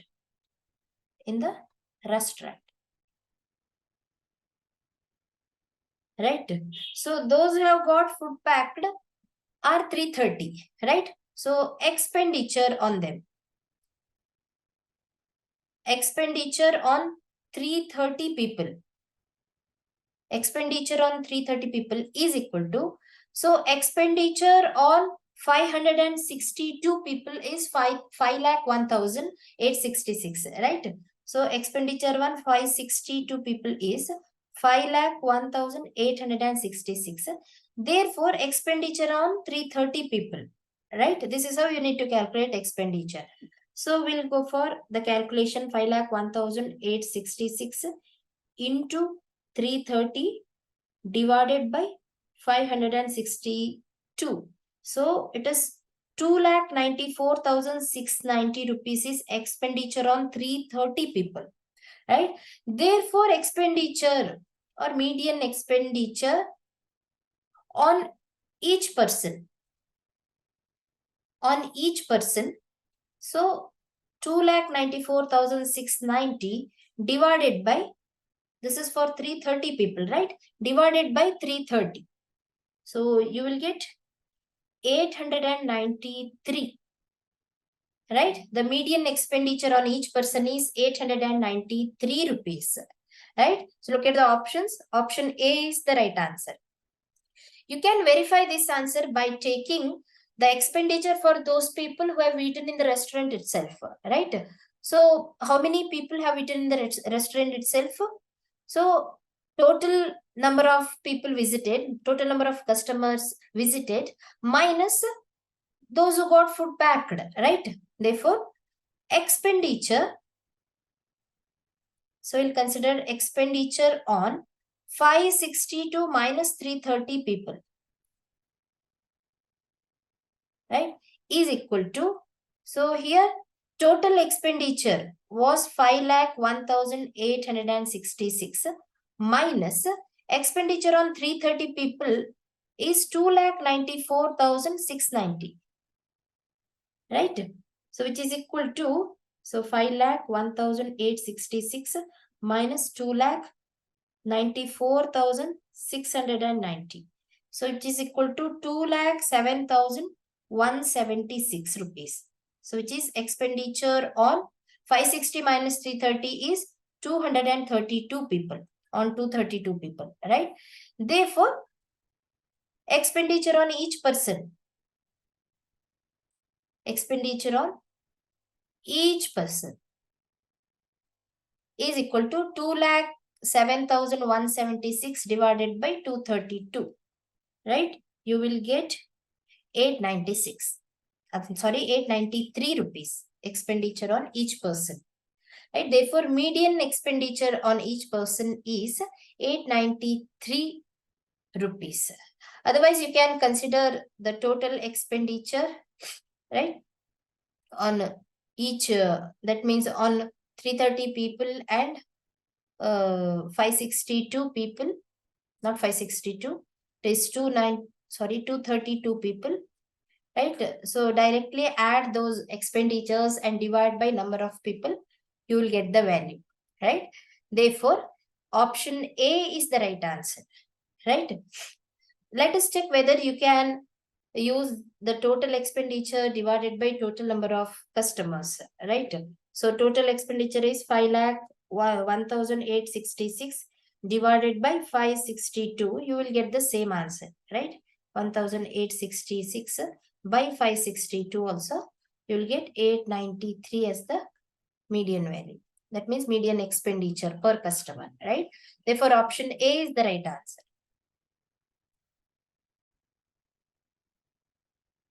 Question number 28. Which one of the following statements is not correct? Students, these statements are based on histogram, right? Based on histogram. So we'll consider a histogram for the better understanding here. So along x-axis, we'll consider some class intervals like 0 to 5, 5 to 10, 10 to 15, 15 to 20, and so on, right? 20 to 25. And along y-axis, we'll consider some frequencies. So let the frequencies be 2, 4, 6, 8, and so on, right? 8, 10, and so on. Here, the first statement is distance between the consecutive bars. So it is not corrective, it is consecutive. Distance between the consecutive bars is the same. So we'll consider a histogram. That means the rectangular representation of a data, right? Like this, in the form of rectangles. Here the class intervals are same. So this range is same, 5 to 10, 10 to 15. The range is same, right? So here distance between consecutive bars, since range is same, distance between consecutive bars is also same, which is a correct statement. Correct statement. So whereas the second statement, bars can have different colors. Yes, we can use different colors for bars or different shades for bars, right? You can completely shade the one bar, or you can dot, right? Put dots on another bar like that. Bars can have different colors, which is also a correct statement. Just to differentiate the data, right? Right? Therefore, second statement is correct. And the third one is all the bars can have different thickness, right? All the bars can have different thickness.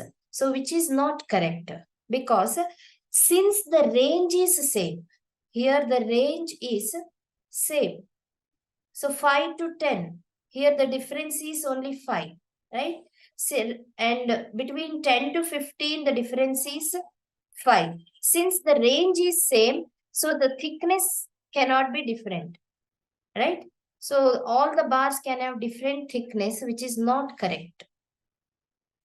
You cannot consider another bar whose thickness is greater or lesser than the previous thickness or thickness of the previous bar, right? Because here the reason is range is same, so we cannot have different thickness bars. Therefore, third statement is not correct, right?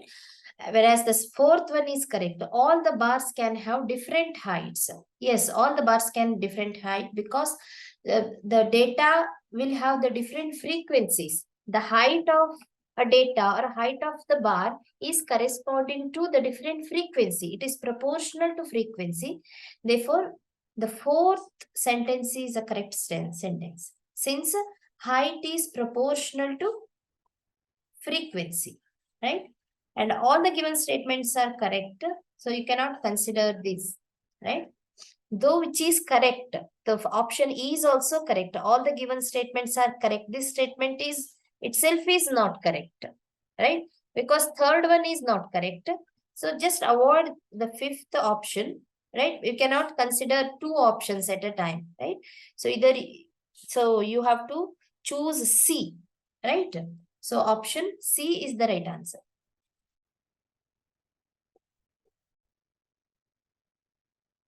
Question number 29. Which one of the following relations of the numbers is correct? Students, there are totally 9 numbers, right? 10, 7, 8, 5, 6, 8, 5, 8, and 6, right? There are 9 numbers. Let us write these numbers in ascending or descending order, right? So, when written in ascending order,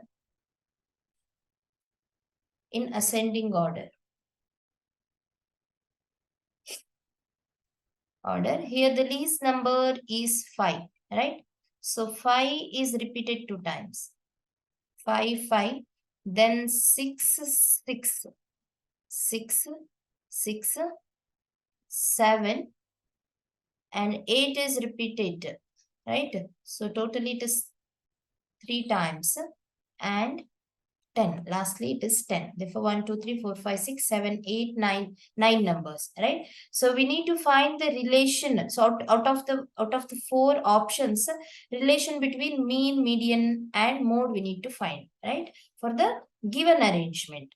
So here, let us find mean. What is mean of a given distribution or given set of numbers? It is a total or sum of all the numbers divided by total numbers, right? Therefore, mean is equal to sum of numbers by total values. There are totally 9 values and their sum is 5 plus 5 plus 6 plus 6. So it is 10 plus 12, which is 22 plus 7, 29 plus 8, 30, 37 plus 8, 45 plus 8, 53 plus 10 is 63. Sum of the numbers. Therefore, mean of the given distribution, right, is equal to 7. Or mean of the given set of numbers is 7. Let us consider mode. So what is mode of a given set of numbers? The number which is repeated maximum number of times, right? Which is called mode. So number which occurred maximum times is called mode. So in the given set of numbers, the number 8 has occurred maximum number of times. Therefore, 8 is mode of the given set of numbers. Then what is median? Either you can use the formula which relates mean, median and mode, or we can directly consider median as the middle value, right? Here middle value is 7 since there are odd numbers or odd number of values. There are 9 values here. So fifth value is nothing but median, right? Therefore median is 7. Middle value is 7. Therefore, so mean is equal to median here, right? For the given set of numbers, mean is equal to median. Therefore, option A is the right answer, right? So the mode is greater than mean and median. So here in option D, mean is greater than mode is given, right? So you cannot take the relation between mean and mode here. Mean is not greater than mode here. Therefore, mean is equal to median. Option A is the right answer. Question number 30. The following table gives the revenue of the following in millions. So here students, 5 sectors have been given and their corresponding revenue has been given, right? So revenue of each sector has been given. Here the question is, what is the angle which the sector representing A subtends at the center? So when it comes to angle, right? Angle, so we need to go for pie chart. Pie chart. Here sector A shares maximum number of revenue, right? So it holds maximum revenue, which is 70.8, right? So how to represent a corresponding angle or angle corresponding to sector A? For that, we need the total revenue, right? So total revenue of 5 sectors. Add all the revenue parts, 70.8 plus 41.2 plus 28.5 plus 7.6 plus 4.8. So you will get total revenue as 152.9 millions. 152.9 millions. In that, sector A shares a 70.88 millions revenue, right? So revenue of sector A. Sector A is 70.8 millions. Therefore, the angle which the sector represents, right, or the sector A subtends at the center. Therefore, angle with respect to sector A at center means at center of the circle is equal to, so here out of total revenue, right? So I'll write down here. So out of total revenue, right, sector A has got some revenue, right? So revenue of sector A. Sector A. Therefore, out of 360 degree, because so in a circle, the angle at the center, the total angle at the center of the circle is 360 degree. Therefore, out of 360 degree. So out of total revenue, which is 152.9, right? Revenue of the sector A is 70.8 millions. Therefore, out of 360 degree, so what is the angle shared by sector A, right? So you will get, so 70.8 divided by 152.9, right?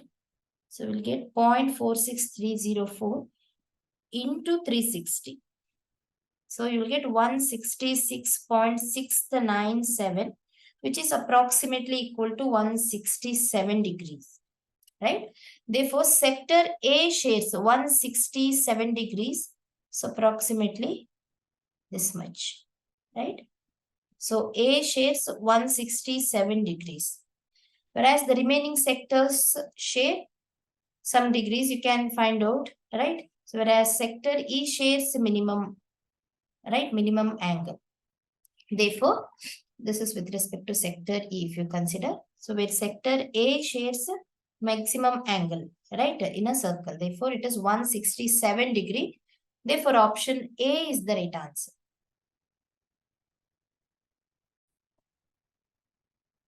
Question number 31. The mean weight of 150 students in a class is 60 kg. The mean weight of boys is 70 kg and that of girls is 55 kg. What is the number of boys in the class? Here mean weight of 150 students is given. So before going to the actual solution, we'll consider the formula to find mean, right, is equal to, so total, with respect to this question, it is total weight, right, divided by number of students. Number of students here. So here are 150 students in the class, right? So we'll consider 150 students in the class. In that, some are boys, some are girls. And mean weight of boys is 70 kg. So let us consider number of boys in the class be X. Therefore, so here X is number of boys in the class. So number of girls in the class will be 150 minus X, total students minus number of boys, right? And their mean weight has been given, right? So 70 and 55 kg. Using the mean weight and number of boys and girls, we can easily find their total weight, right? Therefore, total weight of the whole class is total weight of boys plus total weight of girls, right? Therefore, we'll consider total weight of the class, the whole class is equal to total weight of boys plus total weight of girls plus total weight of girls. What is total weight of the whole class? Using mean formula, total weight is mean into number of students, right? Here mean weight of whole class is 60 kg, which is already given, into number of students is equal to 150, which gives total weight of the whole class, which is equal to total weight of boys. So again, the same formula, total weight is mean weight of boys, which is 70 kg given, into number of boys. According to our assumption, it is X, plus total weight of girls is their mean weight, which is 55 kg, into number of girls is equal to 150 minus X. Simplify it. So LHS becomes 9,000 is equal to 70X plus 55 into 150, which is, so 75. So 8,250 minus 55X. Therefore, 9,000 minus 8,250 is equal to 70X minus 55X is 15X. Therefore, it is 750 is equal to 15x. Therefore, value of x is 50. So 15 into 5 is 75. Therefore, value of x is 50 according to our assumption. X is number of boys, right, in the class. Therefore, number of boys in the class is 50, option A.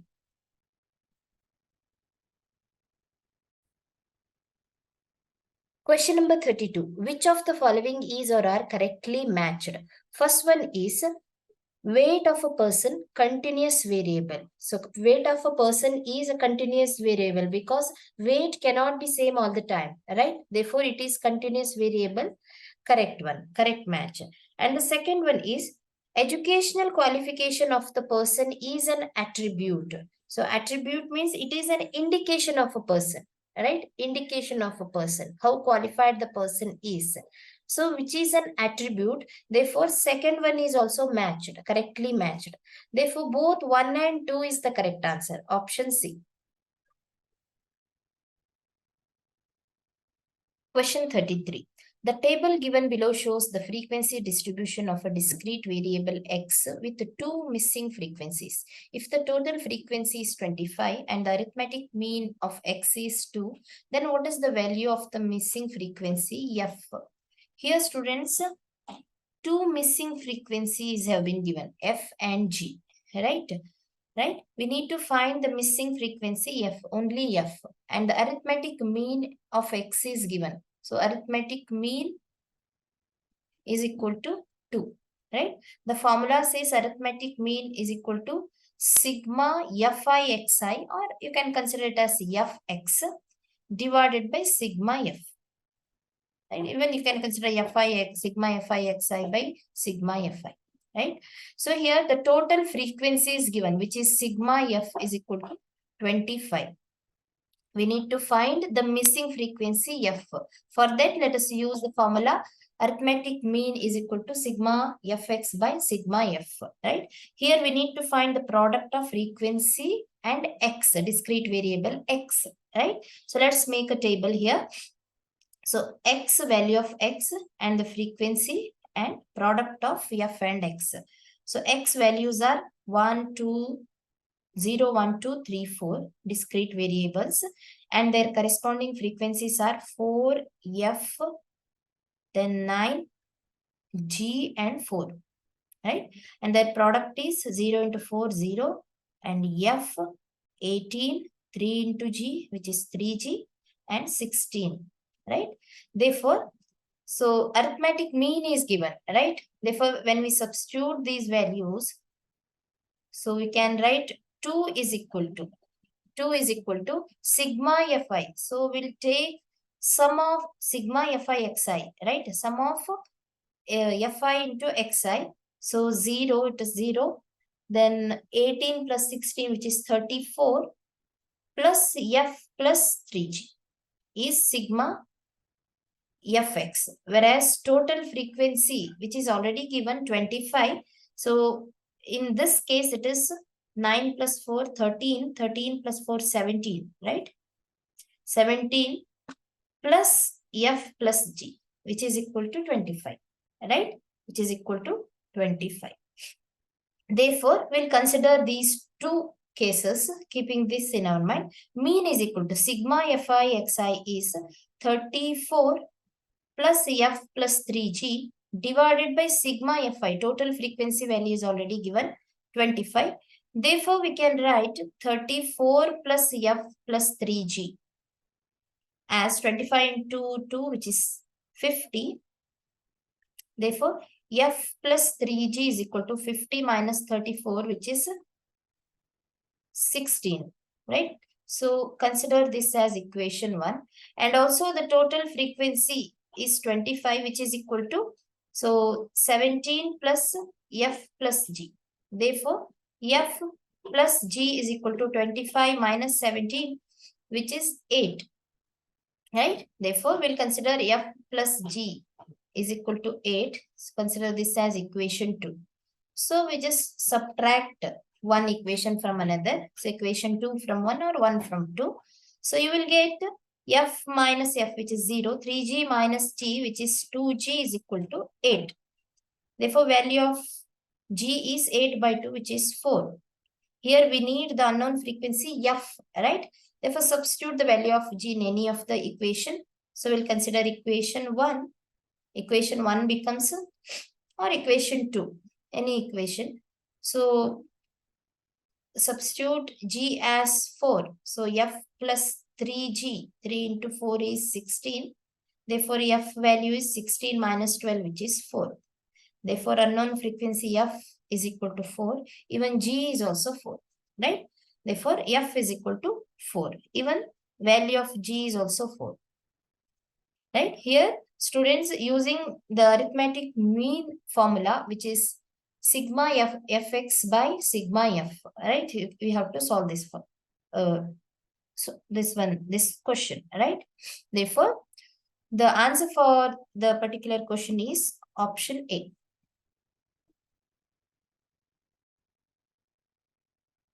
Question 34.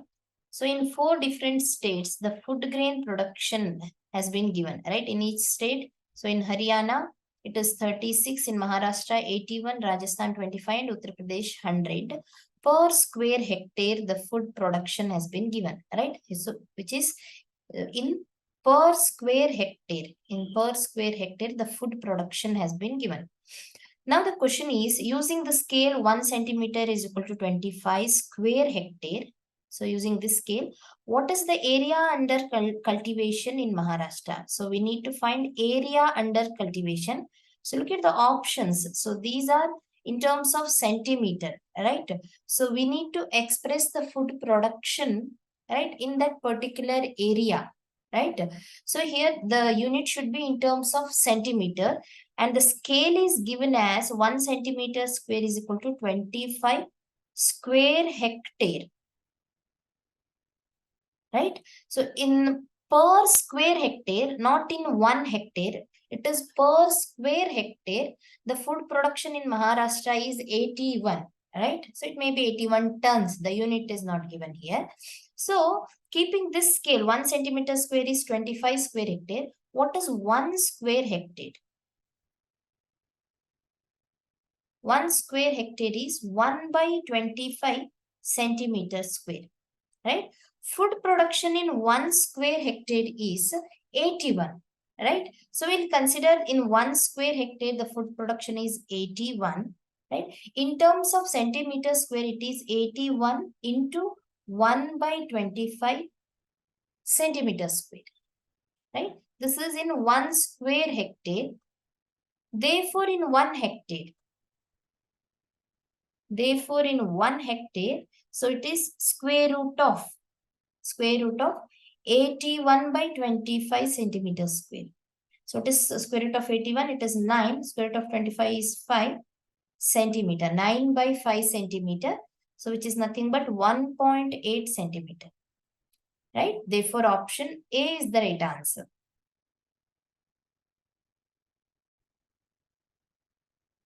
Question 35. The mean of 100 values is 45. If 15 is added to each of the first 40 values and 5 is subtracted from each of the remaining 60 values, the new mean becomes. So students, so we'll consider mean formula first. Mean is equal to sum of all values divided by number of values, right? Sum of all values divided by number of values. Here mean of 100 values is given, right? So we'll consider the values are A1, A2, A3 up to A100, right? Their mean becomes, so in the given question, mean is equal to, so A1, so if the values are A1, A2 up to A100, right? Sum of the values becomes A1 plus A2 plus A3 up to A100 divided by number of values are 100. There are 100 values and their mean is 45, right? So mean is 45. 45 into 100 gives sum of 100 values, A1, A2, A1 plus A2 plus A3, so on up to A100, right? So in the second case, if 15 is added to each of the 40 values, right? So we'll consider the second case. If 15 is added to each of the 40 values, then the values becomes, so each value when 15 is added, A1 plus 15. Moving further, if 5 is subtracted from each of the remaining 60 values, for first 40 values, we need to add 15. So we'll consider A1 plus 15, A2 plus 15, so on up to A40 plus 15, right? So this is first part, plus 5 is subtracted from each of the remaining 60 values. So to the remaining 60 values, it becomes A41, and we have to subtract 5, right? A41 minus 5 plus A42 minus 5 plus A43 minus 5, so on up to A100 minus 5. Right? When 5 is subtracted from the remaining 60 values, the new mean becomes, we need to find the new mean. Therefore, new mean is equal to sum of all the values in the second case divided by number of values remains same. There are 100 values, right? A1 to A100, right? Therefore, new mean becomes here. So in the first 40 values, we'll consider A1, A2, A3 up to A40 sum of 40 values, right? And we have added 15 40 times, right? Therefore, it becomes 15 into 40, right?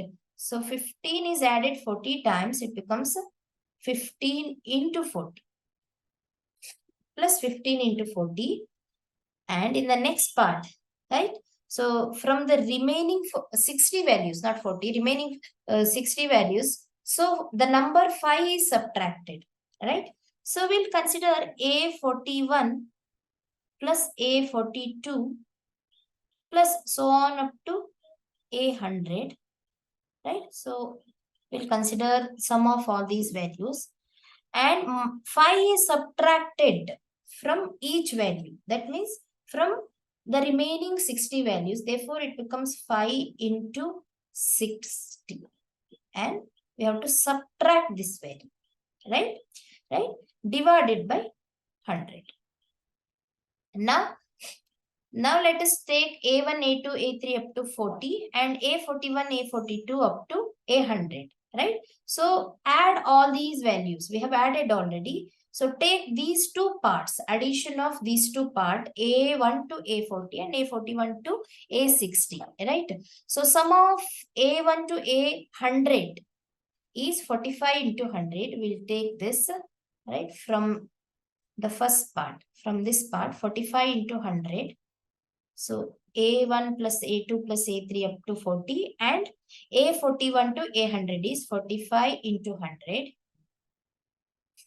plus 15 into 40, this part, minus 5 into 60 gives new mean, right? Now simplify it. And whole divided by, we have to divide this value by 100. Divide by number of values, right? 45 into 100 is 4,500 plus 15 into 40, which is 600, minus 5 into 60, which is 300, divided by 100. Therefore, it is 4,500 plus 300 by 100, which is 4,800 by 100. Therefore, new mean is 48. 48 will be the new mean of 100 values, right? So 48, option B is the right answer.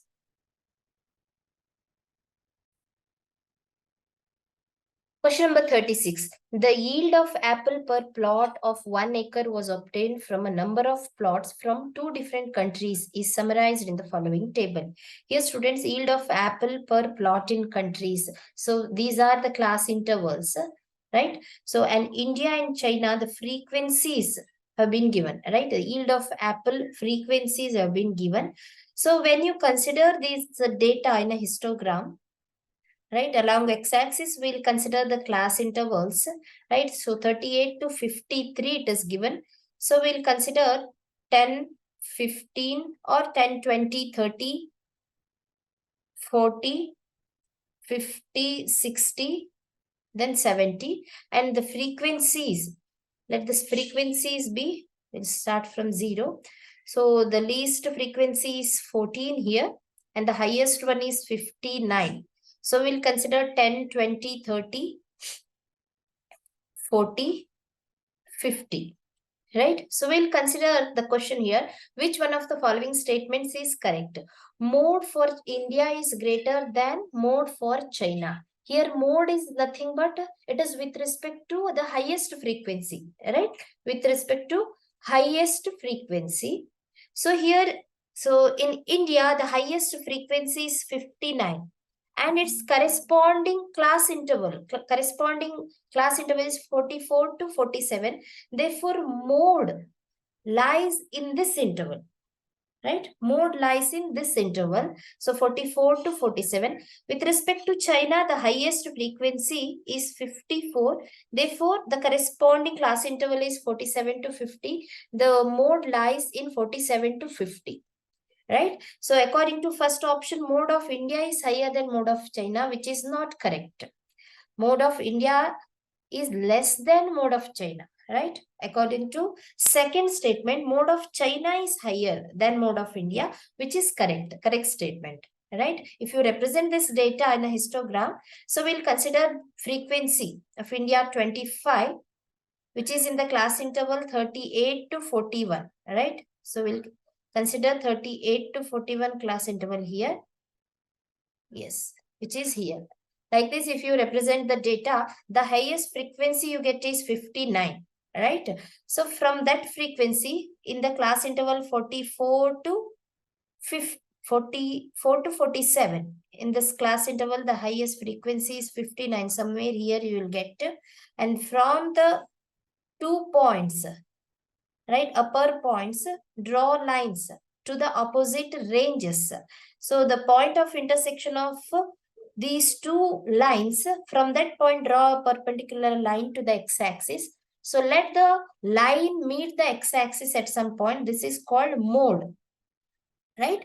So mode for China is greater than mode for India, right? So in this case, therefore option B is the right answer. Whereas the remaining options, we'll consider remaining options. Both the distributions are symmetric.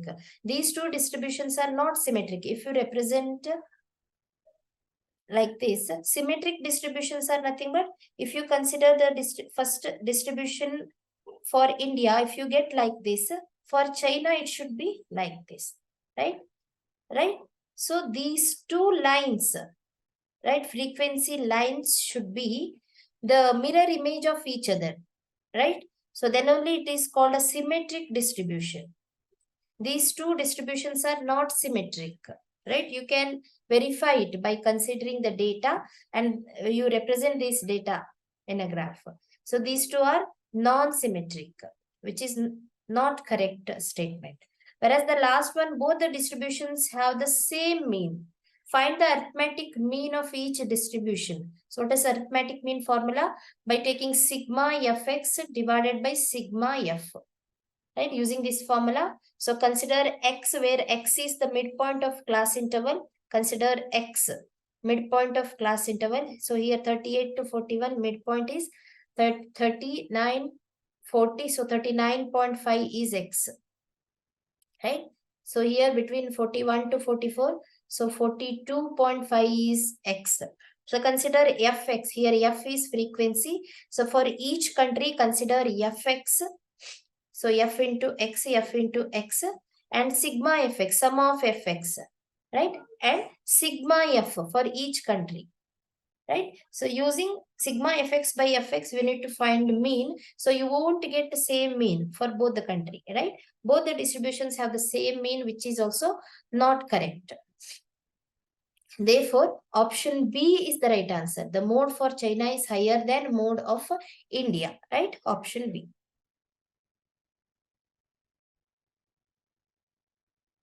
Question 37. The mean mark obtained by 7 students in a group is 226. If the marks obtained by 6 of them are 304, 180, 260, 56, 275 and 307 respectively, find the marks obtained by the 7th student. So very easy question, students. Here mean marks is equal to mean marks obtained by 7 students. The formula says total marks obtained by 7 students by number of students, right? So total marks by 7 students whole divided by number of students. Number of students is 7 here, right? We are directly substituting the values here. Mean marks is 226 is equal to total marks by 7 students. Total marks by 6 students have been given, right? So 6 students marks are 304 plus 180. Just add these marks. 260 by plus 56 plus 275 plus 307. We need to find the marks obtained by 7th students, right? So let the marks obtained by 7th student be M7 divided by number of students base. It is 7, right? So 226 into 7 is equal to, just add all the marks obtained by 6 students, right? So marks obtained by 6 for 30 plus 180, right? So which is equal to 484, then 684, 744, right? 744 plus 56, which is 800, then it is 1075. Is it 275? Yes, 1075 plus 304, 1375, 1382. 1382 plus marks obtained by 7th student, M7.